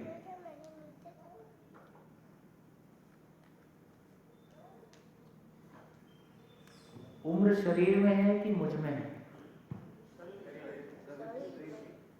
उम्र शरीर में है। इसलिए जितना जितना खुद के होने का एहसास अपने में होगा उतना उतना ये जो उम्र का प्रभाव, ऐसे कुछ लोगों को देखने से बहुत ज़्यादा मेल और फीमेल दिखता है, कुछ लोगों के ऊपर अपने मेल और फीमेल होने का प्रभाव कम होता है, ऐसा भी आप देख सकते हैं। तो जितना हम स्वयं को ज़्यादा शरीर मानते हैं उतना ही शरीर वाला भाग ज़्यादा अपने बॉडी लैंग्वेज में, भाव में रिफ्लेक्ट होता है। और जितना हम अपने आप को स्वयं में स्वीकारते हैं उतना शरीर के मेल फीमेल होने से मुक्त या उसके प्रभाव से मुक्त उतना ही हो सकते हैं, उतना ही वो दिखता है किसी किसी की बॉडी लैंग्वेज। चलिए कहाँ पहुँच गए? तो कौन देखता है? मैं ही देखता हूँ। कौन सुनता है? हाँ ऑब्जर्वेशन कौन करता है? हाँ या शरीर? बताइए कौन करता है? ऑब्जर्वेशन कौन करता है? ऑब्जर्वेशन मैं ही करता हूँ। ऑब्जर्वेशन करने वाला मैं ही हूँ। फिर उसमें आगे मन है, वृत्ति है, चित्त है, आगे उसको समझेंगे। लेकिन शरीर तो नहीं है, ये पक्का है। यदि ऑब्जर्वेशन करने वाला शरीर होता तो शरीर कोशिकाओं से मिलकर बना है। कोशिकाएं सोडियम, पोटेशियम, मैग्नीशियम और आयरन से मिलकर बनी है। तो किसी को कुछ खिला देते तो उसका ऑब्जर्वेशन बदल जाता। तो आदमी में चेंज करने के लिए उसके भोजन में चेंज कर देते तो आदमी के बिहेवियर बदल जाते। तो पति पत्नी में झगड़ा है तो एक टाइप का भोजन, और कुछ नहीं तो केमिकल निकाल लेते, यदि आदमी, जैसे मेडिकल साइंस में हम मानते हैं कि ब्रेन शरीर को चलाता है। मेडिकल साइंस में अभी तक ऑफिशियली डॉक्टर पर्सनली ये मानता है कि आत्मा होती है, पर मेडिकली ये मानता है कि ब्रेन ही चलाता है। ये कन्फ्लिक्ट हमेशा रहता ही है। तो यदि आदमी केवल केमिकल लोचा है, केमिकल लोचे की वजह से भाव पैदा होते हैं, यदि ऐसा होता तो सब प्रकार की मानसिक प्रॉब्लम को हैंडल करने के लिए हम कोई केमिकल से हैंडल कर लेते। तो सास बहू का इंजेक्शन अलग होता, पति पत्नी का इंजेक्शन अलग होता, सुविधा की कमी के कारण जो प्रॉब्लम आई उसका इंजेक्शन अलग होता, है ना। लेकिन ऐसा नहीं है। आदमी के साथ सबसे प्रभावशाली चीज क्या है? आज भी यदि अमेरिकन यूरोपियन कंट्रीज डरते हैं तो वो किसी विचार से डरते हैं। ये विचार नाम की चीज बहुत खतरनाक है। तो एक व्यक्ति किसी सभा में बैठता है, आधा घंटे सुनता है और वो नक्सली हो जाता है। किसी को आधा घंटे सुनने से शाकाहारी मांसाहारी हो जाता है, मांसाहारी शाकाहारी हो जाता है। क्या केमिकल बदल दिया? ये बोलने से क्या केमिकल? अभी भी सबसे प्रभावशाली आदमी के सबसे अधिक असर किस बात का है? आदमी का आदमी पे असर है। चाहे वो दो लोगों का प्यार में एक दूसरे पे होता हो, चाहे वो किसी विचार के प्रति समर्पित होने से होता हो, है ना। अभी भी आदमी का प्रभाव आदमी पे सबसे अधिक होता है। वस्तु का प्रभाव आदमी पे हमेशा कम है। वस्तु पे प्रभाव भी आदमी से प्रभाव बताने के लिए। एक बढ़िया एग्जांपल शेयर करता हूँ। हमारा एक मित्र है, हम लोग साथ में कभी इंजीनियरिंग किए थे और हमारा मित्र वो बहुत बड़ा बिल्डर हो गया, तो वो 4 गाड़ियाँ मेंटेन करता है। एक गाड़ी पति के लिए, एक पत्नी के लिए, 2 उनके जो मित्र आते जाते हैं और उनके मित्रों के मित्र जो आते जाते हैं, जब शहर में आते हैं तो उनको गाड़ियाँ चाहिए। तो 2 गाड़ियाँ, तो 2 ड्राइवर हैं, एक पति पत्नी के बीच चलता है, एक 2 उन गाड़ियों में चलता है। तो एक दिन हम लोग बैठे थे, मैं क्यों इतना झमेला कर रखा? बोले यार तू नहीं समझे। वो कैसे? बोले ये ना स्टेटस का मामला है। कुछ लोग इससे कम में हमको अपने बराबर नहीं मानते। इसका मतलब क्या हुआ? ये 4 गाड़ियां पालना भी, मैं क्या कहना चाहता हूँ कि भाई तुम अपने आप को सुपर मानते हो तो मैं तुम्हारे जैसा हूँ। मानव में समानता को पाने के लिए 4 गाड़ियां पालनी पड़ी तो मैं 4 गाड़ियां पाल दूंगा। इतना टर्नओवर करना पड़ा तो मैं इतना टर्नओवर कर दूंगा। इतना बड़ा पद पाने की जरूरत पड़ेगी तो मैं वो पद पा लूंगा। अंततः हम समानता को व्यक्त करना चाहते हैं कि यार मैं तुम्हारे बराबर हूँ, मैं तुमसे कम नहीं हूँ। करना तो इतना ही चाहते हैं। तो वस्तु के प्रति आकर्षण भी मानव में समानता को बताने के लिए। कोई हमको अपने से छोटा मानता है, ये हमको स्वीकार नहीं है। तो अब तुम जिसको बड़ा मानते हो फिर वही करके दिखाता हूँ। तो वस्तु के प्रति आकर्षण और वस्तु के प्रति सम्मान की चाहना भी मानव में समानता की अपेक्षा को भरने के लिए है। वहां भी इतना ही मामला। क्या निकला? क्या निकला? अब क्या निकला फाइनली? तो बच्चा बूढ़ा जवान जीना मरना शरीर का, ठीक। बोलना सुनना देखना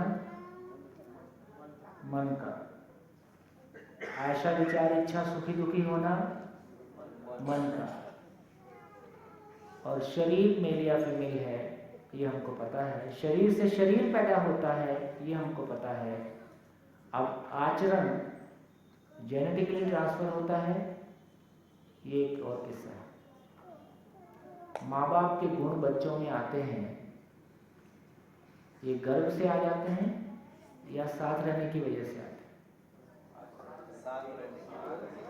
है ना। एक तो गुण हम बहुत समझते नहीं है उस तरह से। अब बाप बैंगन खाता था, बेटा भी बैंगन खाता है, बोले बाप पे गया। इस तरह की बहुत मोटी बातें करते हैं। और ये हो सकता है खाने पीने की चीज़ें, और बेसिकली जिसके शरीर में जिस तरह की डेफिशिएंसी है, जिस तरह की आवश्यकता है, उस तरह की चीज़ों के प्रति एक रुझान भी दिखाई देता है। वो जेनेटिकली हो सकता है, उसमें प्रॉब्लम नहीं है। लेकिन जब हम आचरण की बात करते हैं तो क्या बात कर रहे हैं? आचरण की बात कर रहे हैं तो 3 तरह की बातें कर रहे हैं।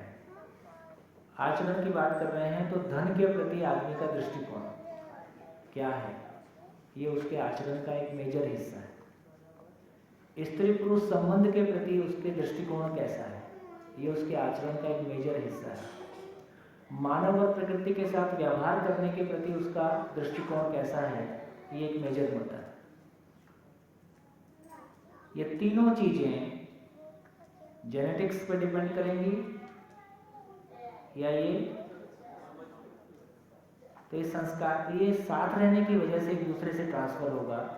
तो एक बात ये भी क्लैरिटी के साथ कहने की है कि संस्कार जेनेटिकली ट्रांसफर नहीं होता है, गर्भ से ट्रांसफर नहीं होता है, सुनने से होता है, साथ रहने से होता है। तो लगभग गर्भ में 4.5 महीने में, उसकी चर्चा आगे करेंगे, गर्भ में 4.5 महीने के पहले यदि अवर्शन होता है तो मेडिकल में भी उसको अलग तरह से पहचानते हैं, तब तक उसको फीटस बोलते हैं, बच्चा नहीं बोलते। 4.5 महीने के बाद होता है तब उसको बच्चा बोलते हैं। तो मेडिकल साइंस में ये तो पहचान है कि कुछ तो बदल गया है, लेकिन यहाँ उसको अलग तरीके से डिफाइन करेंगे कि हाँ 4.5 महीने के बाद जिसको हम मन कह रहे हैं, जिसको वो सुनने बोलने समझने वाली चीज़ कह रहे हैं, तब वो उसको चलाता है। उसके पहले वो फीटस होता है, केवल शरीर होता है। तो इसका मतलब है कि 4.5 महीने से एजुकेशन शुरू हो गई। तो गर्भ काल में 4.5 महीने में जिस क्षण गर्भ में बच्चे का पैर चलने लगता है ना, बॉडी मूवमेंट आ जाता है। बॉडी मूवमेंट का मतलब ही है कि चलाने वाली कोई चीज़ आ गई है, उसके पहले मूवमेंट नहीं है।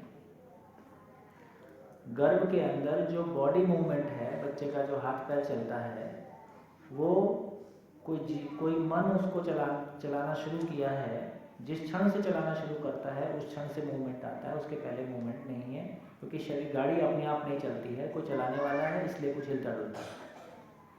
इसलिए वो चीज़ आ गई है तो सुनने वाली चीज़ उपलब्ध हो गई है। इसलिए 4.5 महीने के बाद, इसलिए जो पुंसवन संस्कार करते हैं वो लगभग उसी के आसपास करते हैं। इसलिए एजुकेशन की बात करेंगे तो 4.5 महीने से एजुकेशन शुरू हो गया, क्योंकि सुनने से उस तरह की प्रवृत्ति डेवलप होना शुरू हो जाता है। और फिर 4.5 महीने के बाद बाहर। खैर, तो ये हमने कुछ चीज़ें देखने की कोशिश की हैं कि शरीर और मन कैसे साथ साथ हैं और कैसे, है ना। तो अब ये पता चला कि बेसिकली ये जो समझने वाली चीज़ है वो मन है कि शरीर है? ये सुखी दुखी होने वाली चीज़ मन है कि शरीर है? ठीक है। तो अब इतनी हमारी क्लैरिटी बन रही है कि मन कोई अलग रियलिटी है, शरीर कोई अलग रियलिटी है। दो रियलिटी का साथ साथ होने का नाम मानव है।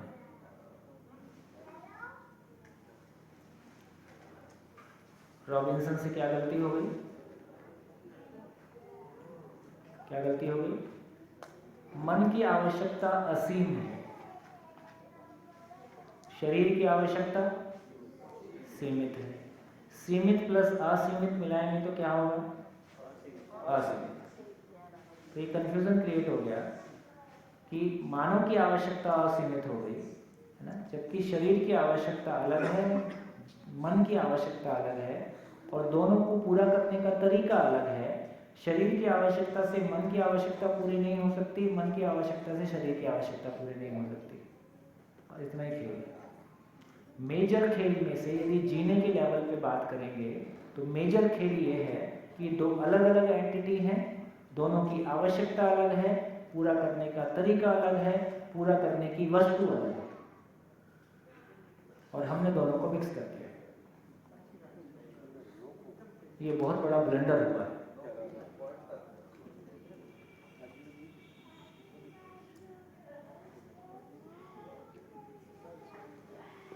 हल, जब कोई नशा करता है तो शरीर पे असर होता है या मन पे?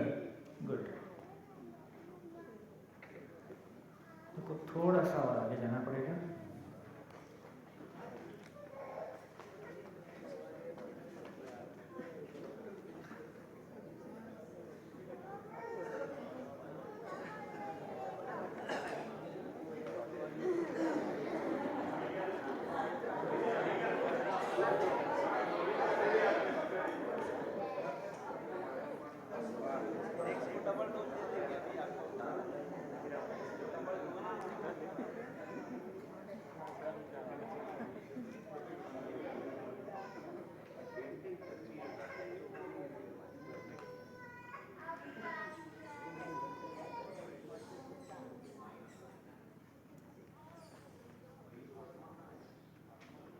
आत्मा का है।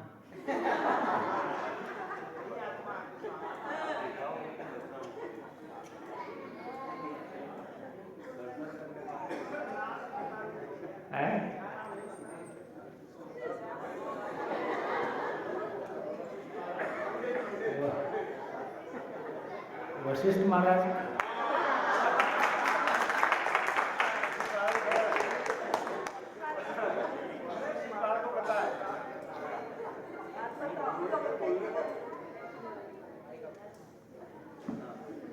हाँ जी, आप क्या कह रहे थे? नशा। तो जब नशा करने बोल रहे हैं, नशा बोल रहे हैं, तो बेसिकली जो नर्वस सिस्टम है उसको स्लो डाउन कर रहे हैं। जैसे आप सबकी गाड़ियाँ, कितने लोग की गाड़ियाँ बाहर खड़ी हैं, आप सबकी गाड़ियों को आग लगा दीजिए, आपको कोई दिक्कत है? ऐसा नहीं करते। जब तक आपको पता नहीं चले तब तक कोई दिक्कत नहीं है। तो बस उतना ही कहा, जब तक मुझको सूचना नहीं पहुंचे तब तक मेरी गाड़ी के साथ कुछ भी करो। सूचना कैसे पहुंचेगी? मुझको सूचना नर्वस सिस्टम के थ्रू ब्रेन से मिलती है और उसको डिस्कनेक्ट कर दिया तो मुझको सूचना अब नहीं मिल रही। कल मैं इस हाथ में थोड़ी सी सर्जरी कराया, उसमें दो इंजेक्शन मारा, उसके बाद उसमें मेरे सामने चाकू डाल दिया, अंदर पूरा कुरेद दिया, अपने कोई दिक्कत नहीं, ठीक है, अपने को सूचना आ नहीं रही। जब तक मुझको सूचना नहीं आ रही है तब तक मुझको दर्द नहीं। चलो ये भी बात कर लेते हैं, दर्द शरीर में होता है कि दर्द मुझको होता है?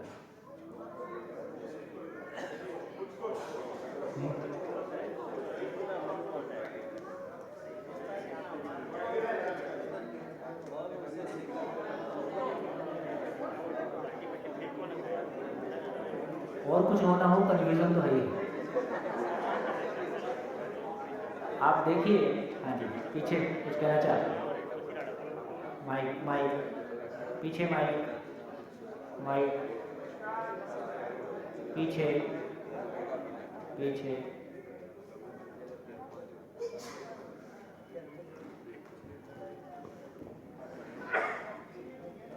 दर्द शरीर में होता है। ऐसा हम मानते हैं।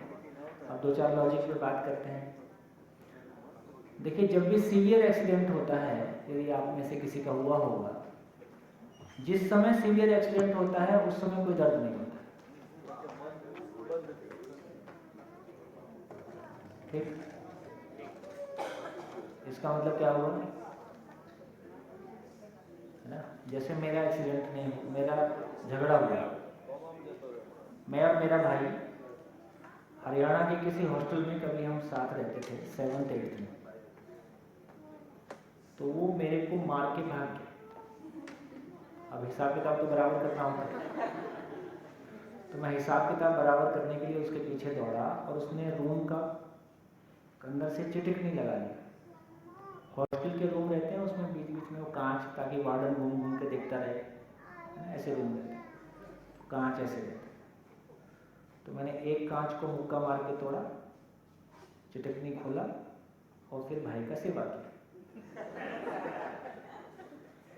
जब मैं मेहनत कर रहा था तो कहता है कि देख तेरा हाथ कट गया, खून निकल रहा है। तो मैं बोला यार सेवा तो मैं ही कर रहा हूँ, तो खून तो तेरा ही होगा। बोला नहीं तेरा ही। तो तब मेरा ध्यान गया, जब कांच में मुक्का मार के कांच तोड़ा था, गेट तोड़ा था, तो कोई कांच खड़ा रह गया होगा, तो उसने यहाँ से छीला, तो यहाँ से 3 टाँके यहाँ, 5 टाँके यहाँ, 1 टाँका यहाँ, और लगभग आधा इंच मांस बिल्कुल बढ़िया पीस निकल के नीचे पड़ा था और एकदम वाइट वाइट सुंदर सा दिखाई दे रहा था।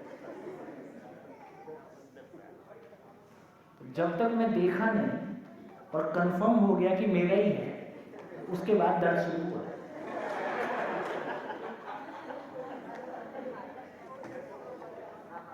ठीक, ये घटना आप में से कितने लोगों के साथ आपने भी कभी ना कभी किसी अंश में फील किया होगा?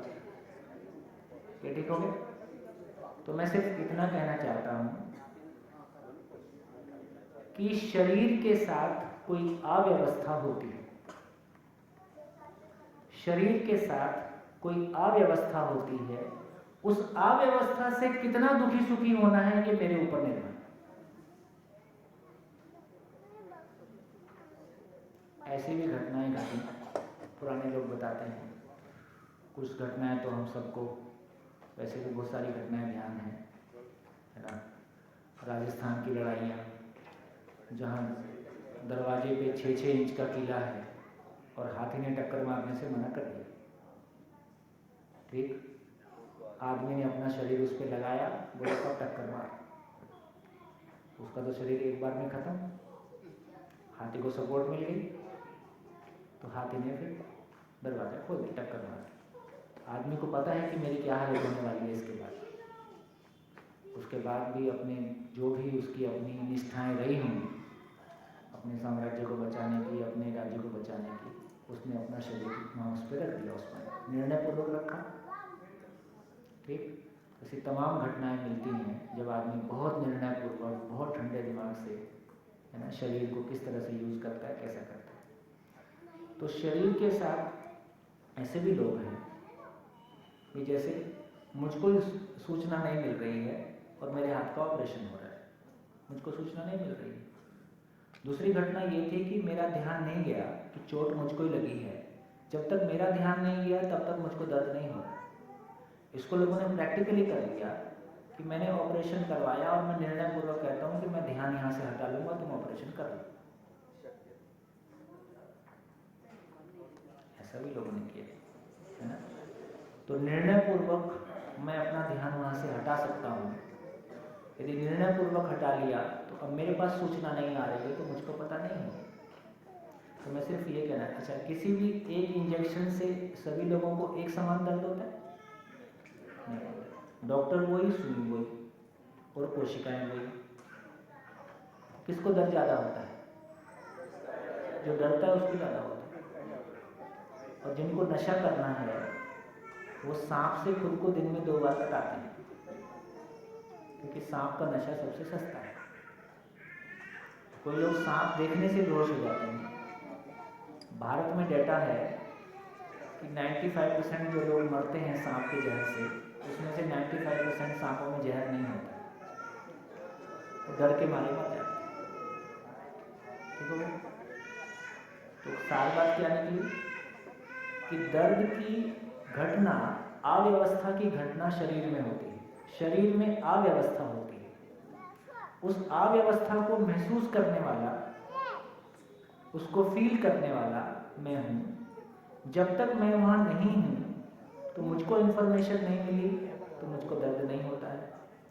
नर्वस सिस्टम से उस सिस्टम को अलग कर दिया तो भी दर्द नहीं होता है, क्योंकि सूचना नहीं मिल रही है। मैं निर्णय पूर्वक अपने आप को डिस्कनेक्ट कर पाया, यदि मेरी प्रैक्टिस है, मेरा अधिकार है, तो भी मुझको सूचना है। तो अव्यवस्था शरीर में होती है। उस अव्यवस्था को फील करने वाला मैं हूँ। दर्द जो है फीलिंग है। मानने की आवश्यकता नहीं है, केवल जांचे, है ना, केवल जांचे कि ऐसा है या कुछ और है। सच्चाई जो भी होगी कुछ निश्चित ही होगा। दुख कहाँ होता है उसके बारे में तो शंका नहीं है। दुख तो कोशिकाओं में नहीं होता है, दुख तो मुझी को होता है। तो यदि कोशिकाओं में दर्द, यदि मानव, ये जो थियरी है कि केवल ब्रेन शरीर को चलाता है ना।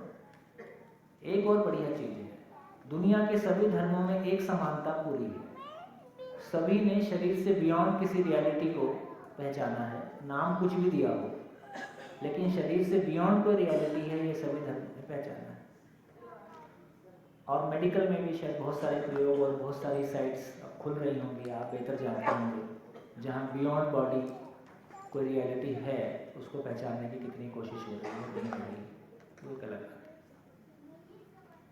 तो यहाँ ये कहा जा रहा है कि शरीर में अव्यवस्था होती है, दर्द को महसूस करने वाला मैं हूँ। यदि मैं वहाँ पे उपलब्ध नहीं हूँ तो शरीर के साथ कुछ भी करो, चलो। हाँ जी, देखिए, जहाँ तक कि मैं और मेरा शरीर, तो एक बड़ा प्रैक्टिकल सा और सिंपल सा कि आपके शरीर को चोट लगी और आपको दर्द का एहसास हुआ।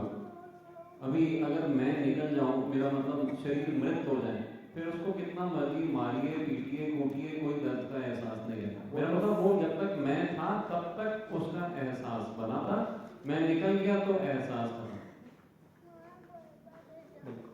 ऐसी एक बीमारी भी है हाँ। जिसमें एक फैंटम लैग होती है, random वो भी कुछ इधर ही आता है। ये एक बीमारी भी है जिसमें बिल्कुल पेन सेंसेशन फील ही नहीं होता, चाहे आदमी सेकंड फ्लोर से गिर जाए, उसकी सारी हड्डियां टूट जाए, उसको पता ही नहीं चलता, पेन फील ही नहीं होता बिल्कुल। तो वो तो कोई डिसऑर्डर हो गया ना, हाँ, डिसऑर्डर हो गया, मतलब वो तो उसमें कोई आदमी- नर्वस सिस्टम में कोई डिसऑर्डर हो गया। हाँ, मतलब pain is actually felt by, जैसे आपने बताया कि हाँ। मन से या जो इस शरीर में भी कोई सिस्टम होता होगा जो उसको दे रहा है ना। यदि वहाँ से डिस्कनेक्शन हो गया, जैसे हम आर्टिफिशियली कोई भी जो मेडिसिन दे रहे हैं, वो तो कोई कुछ उसको डिस्कनेक्ट कर ही रहा है ना, वो परमानेंटली ब्रेक हो गया। बाय द वे आप कुछ ऐसा कह रहे हो। और जो फैंटम लिम्ब सेंसेशन वाली बात है उसमें बिल्कुल उल्टा है कि बात है ही नहीं, हाँ, और जैसे दर्द होता है। किसी का हाथ या पैर था, उसको किसी कारणवश काट दिया गया, तो भी क्योंकि सालों से था, तो उसको कई बार ना होने पे भी वहाँ पे है और मुझे वहाँ पे दर्द होता है, वैसा महसूस होता है, तो वो भी एक उन चीज़ों को मैं लाऊंगा किसी पॉइंट पे, थोड़ा सा बेस बन जाए, फिर हम उन चीज़ों पे और चर्चा करेंगे। हाँ जी।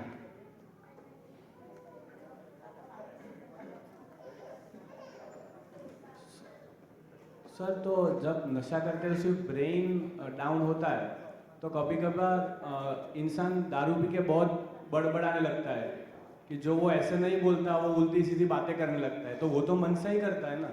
बिल्कुल ठीक। तो तो देखो वो ऐसे ही है कि जैसे आपके मन में जो कुछ भी चलता है, लेकिन आप तय करते हो कि किसके सामने क्या बोलना है, क्या नहीं बोलना है। एक प्रयोग करके देखें, जो भी अंदर चल रहा है, इर्रिस्पेक्टिव कौन सामने है नहीं है, आप उसको बोलते जाओ, क्या होगा?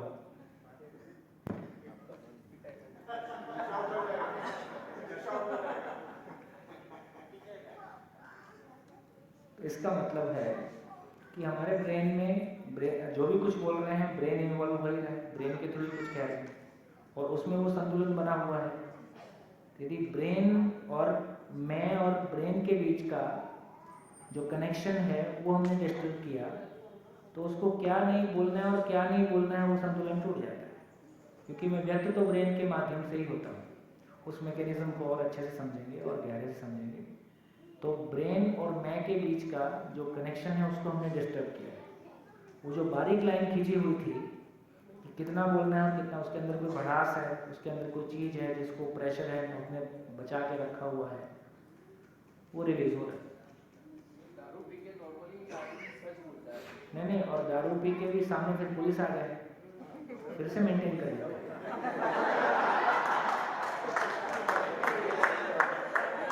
तो वो लाइन थोड़ी सी टूटती है, पूरी नहीं टूटती। उसको भी पता है अब रिस्क है। भैया रात को तो फिर रात को नींद में बबड़ाना जो होता है, जो बोलते हैं, वही पैटर्न होती है ना। हाँ, मतलब जीवन और शरीर के बीच, मन और शरीर के बीच जो एक फाइन कम्युनिकेशन का स्टैंडर्ड से बना हुआ है, तो यदि हम कोई भी एबनॉर्मलिटी की तरफ जाते हैं, हमारे भीतर कुछ ऐसी चीज़ें हैं जो लगातार हमको परेशान कर रही हैं। जैसे कुछ लोगों को काम करते करते बड़बड़ाने की आदत हो जाती है। क्या चीज़ है? और उसको दूसरा सुन सकता है, वही वाला फिल्टर टूट गया। तो जो लोग अंदर से बहुत व्यवस्थित नहीं हैं और बाहर से बहुत व्यवस्थित दिखने की कोशिश सालों साल कर रहे हैं, तो भीतर वाले को संभालते संभालते वो फटने लगता है, वो बैरियर टूटने लगता है। तो थोड़ा सा भी कुछ कम ज़्यादा हुआ, बड़ और निकलना शुरू हो जाता है, और वो सारा जो थॉट में चल रहा है वो बोलने में आने लगता है। तो अंदर और बाहर का असंतुलन है। मैं बाहर जैसा दिखने की कोशिश कर रहा हूँ, अंदर उससे भिन्न हूँ, और उसको मेंटेन करने का प्रेशर लगातार बना हुआ है। कोई मोमेंट के बाद वो नहीं समझता है, किसी एक लेवल के बाद फिर चलता है। मन और बुद्धि एक है या अलग? अब रुक जाओ, फिर वो कल खोलूँगा मैं। मन बुद्धि रुक जाओ। आज मैं केवल इतना ही करना चाह रहा था कि शरीर और मैं अलग अलग है, ये हमको कितना क्लैरिटी के साथ में स्वीकार होता है ना? कितना ऑब्जर्वेशन हम अपनी ज़िंदगी में अपने अधिकार पे ले पाते हैं कि शरीर और मन अलग अलग है। इस पे हमारी जितनी क्लैरिटी बन जाएगी उतना बेहतर तरीके से फिर आगे हम उसको लेके चल पाएंगे। जैसे एक दो एग्जाम्पल और लेता हूँ। शरीर से जो खाते हैं, शरीर से जो भोजन करते हैं, उससे मिलने वाली ऊर्जा सीमित है कि असीमित है? सीमित। ये जो मन में सोचते हैं वो ऊर्जा सीमित है कि असीमित है? असीमित। तो ये असीमित ऊर्जा कहाँ से आती है?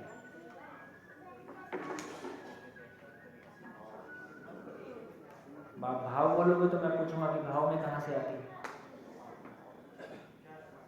विचार बोलोगे तो मैं पूछूंगा कि विचार में कहाँ से आती है?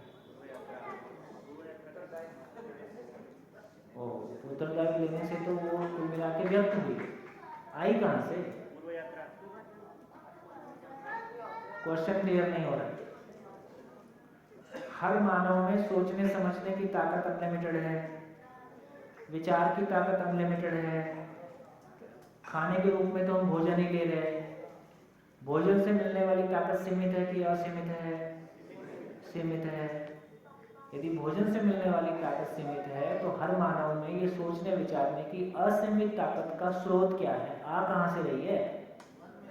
यदि एक कार्य कारण सिद्धांत समझते हैं ना, यदि कोई घटना घट रही है तो उसके पीछे कोई लॉजिक होगा, कोई कारण होगा, कोई उसकी रूट होगी।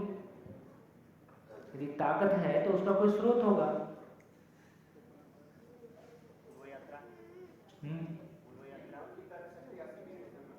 वो कहाँ से आ रही है वही तो पूछ रहा हूँ। है ओह, कुछ भी है, ताकत तो है। विचार की ताकत असीमित है, कहाँ से मिल रही भैया? वो इनबिल्ट ऊर्जा वाली होगा है? इनबिल्ट ऊर्जा वाली है? इनबिल्ट ऊर्जा वाली है। मन इनबिल्ट ऊर्जा वाली है। इनबिल्ट ऊर्जावान है। यदि वो इनबिल्ट ऊर्जावान है तो वो ऊर्जावान होने का मैकेनिज्म शरीर से तो नहीं है, क्योंकि शरीर तो सीमित है। तो उसका मैकेनिज्म क्या है? क्वेश्चन छोड़ दिया है ना? क्वेश्चन केवल विचार करने के लिए छोड़ रहा हूँ कि हाँ ये क्वेश्चन बनता है कि नहीं बनता है।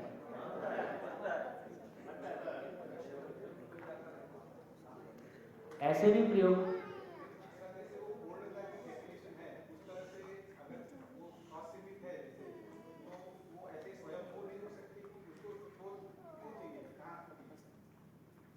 चलो मैं आपकी बात भी मान लूँ, है ना?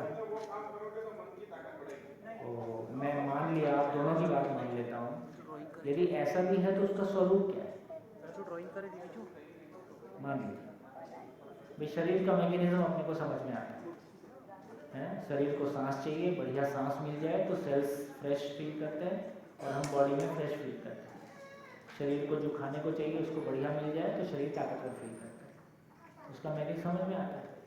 तो कम से कम इसका मैकेनिज्म तो समझ में आया, ये हो क्या रहा है, कैसे हो रहा है। यदि स्वयंभू भी है तो उसका स्वरूप क्या है? ये क्वेश्चन तो जाने है। सांस का कुछ लेन देन है? सांस अपने आप में सीमित वस्तु है।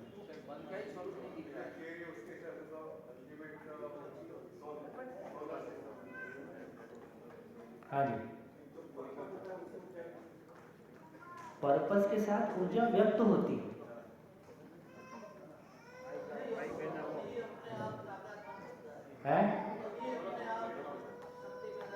कैसे करता है? कैसे करता है? शरीर और मन में थोड़ा सा विपरीत है ऊर्जा प्राप्त को लेकर। शरीर कुछ खाता है तो ऊर्जावान होता है, और मन जो है कुछ व्यक्त करता है तो ऊर्जावान। जैसे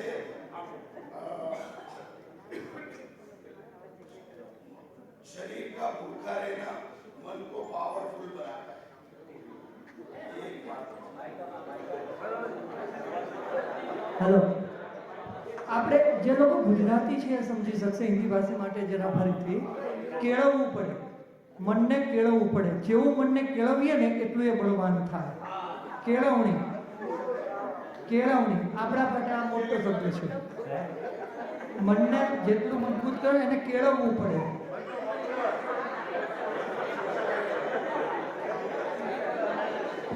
એગ્રી?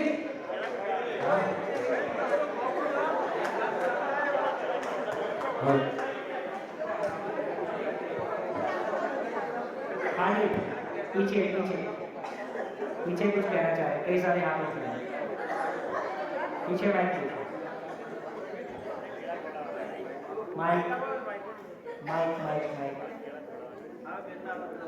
जब तक माइक आप तक पहुंचता है एक लाइन और बोल देता हूँ. ऐसे भी एक्सपेरिमेंट किए गए. नमस्कार. ऐसे भी एक्सपेरिमेंट हुए जैसे किसी भी मशीन का इनपुट और आउटपुट का कोई बैलेंस है. जितनी भी भौतिक मशीनें हमने बनाई हैं तो कुछ मशीन लॉस होता है और हमेशा इनपुट ज़्यादा है आउटपुट कम. यदि मानव को देखें तो भोजन के रूप में जितना कैलोरी इनटेक करता है और वर्क के रूप में जितना कैलोरी वो डिलीवर करता है, यदि उसको फिजिकली मेजर करके देखा जाए तो भोजन के रूप में इनपुट कम है, आउटपुट ज़्यादा है. यदि पूरी शरीर यात्रा को हम तौल के देखें तो भोजन के रूप में जो इनपुट कैलोरी है वो कम है और जितनी उसकी ताकत है आउटपुट डिलीवर करने की, यदि उस पूरी ताकत को नाप के देखेंगे वो ताकत ज़्यादा है. इनपुट से आउटपुट ज़्यादा है. ये फिजिकली वेरीफाइबल. हाँ जी, आप. अच्छा, हमारे जो भी ऑब्जर्वेशंस होते हैं उसके वजह से विचार रहते हैं. नहीं, हमारे जो ऑब्जर्वेशन, आप कुछ ऑब्जर्वेशन करें तो ठीक, आप प्यार करें तो ठीक, आप युद्ध करें तो ठीक, दारू पी के सो जाएं तो ठीक. जीवन में, मन में हमेशा सोचने विचारने की ताकत अनलिमिटेड बनी ही रहती है. आप इसको कितना व्यक्त करो नहीं व्यक्त करो, इसमें कोई कमी कभी नहीं आती. सारी जिंदगी ये बना ही रहता है. आप दुरुपयोग करो सदुपयोग करो. इतना ही हो सकता है वो डिप्रेशन में चला जाए, इतना ही हो सकता है एंजाइटी में चला जाए, लेकिन वो ताकत अपने आप में वो भी हमेशा की स्थिति नहीं है. एक सामयिक स्थिति है. अब गुस्सा आता है चुप हो जाते हैं, उदास होते हैं चुप हो जाते हैं, लेकिन उस समय भी विचार करने की ताकत अनलिमिटेड ही बनी हुई है, उसमें कोई कमी नहीं आई. हाँ, मैं दुखी हो गया हूँ तो मैंने तय किया मैं बोलूँगा नहीं, लेकिन ताकत मेरे पास बनी हुई है, पोटेंशियल में कमी नहीं है. तो ताकत सभी मानव में, दुनिया का हर मानव सोचने समझने की ताकत अनलिमिटेड, वो अनलिमिटेड पोटेंशियल बना ही हुआ है, असीम ताकत बनी हुई है, उसमें कोई कमी नहीं है. माइक थोड़ा बिकॉज वो हाँ इवॉल्व होना वो चाहता ही है, पर ये मन की मौलिकता है, ये मन की डिज़ाइन है, उसका अपना स्वत्व है, उसमें बिल्ट इन है कि वो ऐसे ही है. शरीर जैसा है वो ऐसे ही है, मेल है फीमेल है, 5 फुट से 6 फुट का है, 60 से 100 किलो का है, एज लगभग 80 प्लस माइनस है. शरीर का डिज़ाइन अपना है. तो जैसे शरीर एक डिज़ाइन है, वो भी बाय नेचर एक डिज़ाइन है, उसकी अपनी मौलिकता है. उसी तरह से ये मन अलग कोई एंटिटी है, इसका अपना कोई स्वरूप है, इसकी अपनी कोई ताकत है, वो है. सवाल ये खड़ा है कि जितनी क्लैरिटी के साथ हम शरीर को समझते हैं उतनी ही क्लैरिटी के साथ इधर भी हमको ध्यान चला जाएगा तो हमारा अधिकार बनेगा और हम बेटर सोच समझ पाएंगे, जी पाएंगे. ऐसा बोल. हाँ जी. अच्छा, वहाँ तक एक तो हमने जो बोला कि मन जो है उसके पास असीम ताकत और वैचारिक शक्ति है, तो एक हमारे पास एक कल्पना शक्ति भी है. वही कल्पनाशीलता, उसी को बोल रहे हैं. हाँ, तो वो जो कल्पनाशीलता है हमारे पास, वो हम जो यदि मानते हैं कि यूनिवर्स से पास से हमारे पास खोज आई है, तो जो यूनिवर्स के पास जो असीम ताकत है तो उसी का एक अंश भी हमारे पास आया है, तो वो शायद हम दोनों को, हमको और मतलब यूनिवर्स को जोड़ता है। आपका भाव अच्छा है, पर थोड़ा सा मैं कैसे समझूं, मतलब हम सबके लिए वो दुविधा है। तो ऐसी बहुत सारी बातें हम आस्था में बोल रहे हैं, लेकिन यदि उसको हम लॉजिकली क्लासरूम में लाना चाहते हैं तो हमको और बेसिस कुछ देना होगा, और क्लैरिटी के साथ कुछ कहना होगा, अभी पर्याप्त नहीं है। हाँ जी। कोई भी मशीन चलती है जिस चीज से, वो चीज से चलती दिख नहीं रही है। हाँ। जैसे समझिए आपने अभी माइक लगाया है तो वो बना तो से कुछ मेटल से कुछ वायर से है, हाँ। लेकिन चल इलेक्ट्रिसिटी से रहा है। हाँ। सिमिलर वे में जो हमारा शरीर बना है वो बना तो कोशिकाओं से, कहीं हमने कुछ खाया, खाना खाया, और अभी आपने भी बताया कि भोजन जितना हम खाते हैं, जो कैलोरीज अपने शरीर में इनपुट है उससे बहुत ज्यादा आउटपुट है।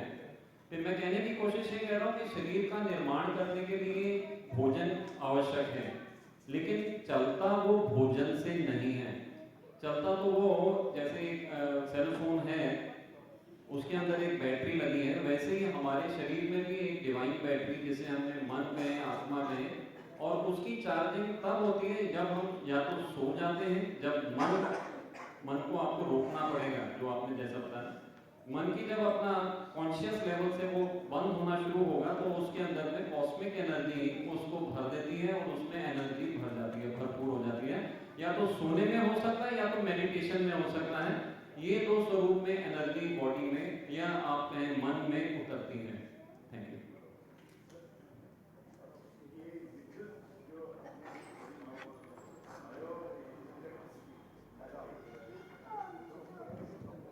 ये जो बायो इलेक्ट्रिसिटी है अपने शरीर ब्रेन में नहीं चलती है, नहीं चलती, शायद मन को चलाने का वो एक सोर्स हो सकता है। देखते हैं। हाँ जी। जैसे आपने मन में बताया, तो मन जो है ना बुद्धि के साथ चलता है ना, बुद्धि। और बुद्धि किसके साथ चलती है? तो बुद्धि को हम लोग ज्ञान से बताते हैं। तो आपने बोला कि जो ज्ञान का पावर है, जो मन के पास है, जो बुद्धि बोलते हैं इसको माइंड का, वो बोलते हैं कि सुपर कंप्यूटर है। सुपर कंप्यूटर जिसको जब लोग अभी तक यूज नहीं किया, 10 यहाँ तक सुनने में आता है गौतम बुद्ध साहब ने भी 10% अपनी बुद्धि को यूज किया। चलो अब अपन थोड़ा सा अनुमान वाली, कल्पनाओं वाली दुनिया में चले जाएंगे। तो ऐसा बहुत सारी थियरीज हम कुछ कह सकते हैं, है ना। आप एक प्रकार से मानते हैं, कोई दूसरे प्रकार से मानता है। जब तक लॉजिक डिस्कनेक्ट ना हो तो कोई चीज़ फिर कनेक्ट होती है। तो अभी अलग अलग तरह की मान्यताएं हम मानते हैं, लेकिन और क्लैरिटी के साथ में बात हो सके। तो वही जो बुद्धि है सर, वो ज्ञान पे है। ज्ञान की ताकत काफी भी है। ज्ञान क्या होता है? ज्ञान जो मनुष्य को बोध कराते हैं।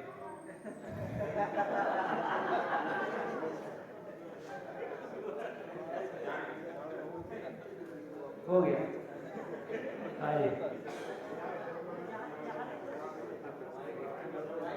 माइक देखिए है। हेलो।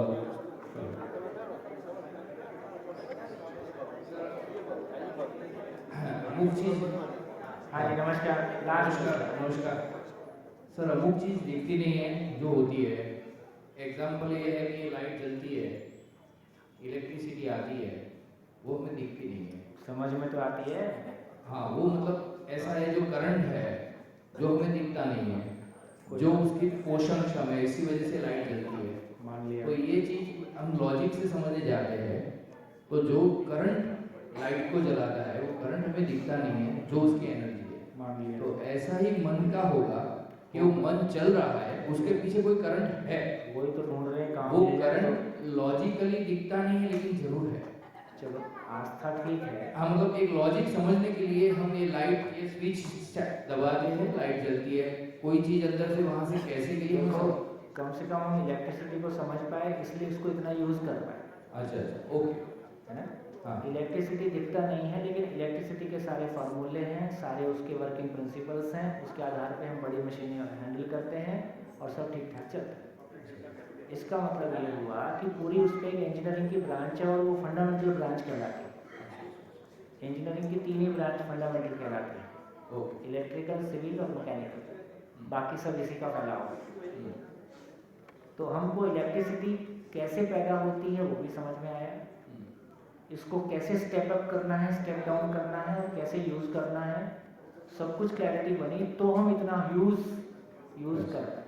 ऐसा माइंड का सोच उसी तरह से यदि हमको ये मन की ताकत और इसका ओरिजिन और इसका सोर्स और इसका काम करने का तरीका, यदि हमारी इस पे क्लैरिटी बनेगी तो हमारी ज़िंदगी बहुत बेहतर हो जाएगी ना। मतलब इलेक्ट्रिसिटी कैसे जनरेट करते हैं वो हमें समझ है, मन को कैसे कौन जनरेट करता है अगर हमें समझ आएगी तो वो मन की जबरदस्त उसको पता चले ना गोल गोल में कैसे जिंदगी चलेगी। निरंतर सुख पाने की जो आशा है वही उसे चार्ज रखती है। अरे वो जो मन की आशा है उसी का नाम वो ऊर्जा है। उल्टा ही एकदम कर वही है, वही निरंतर। ये जो आशा है ये निरंतर है, ये जो निरंतर आशा है उसके लिए निरंतर विचार है, उसके लिए निरंतर इच्छा है। ये जो पूरा पैकेट है ये अपने आप में एंटिटी क्या है और ये कैसे ऑपरेट हो रहा है। बढ़िया, तो कम से कम आज क्वेश्चन एस्टेब्लिश हो गया।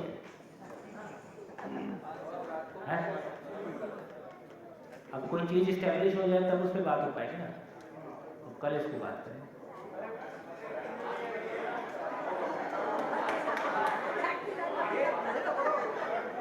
सोचो भाई, आप लोग कुछ सोचो, शादी में कैसे थोड़ी कराओ। बाय।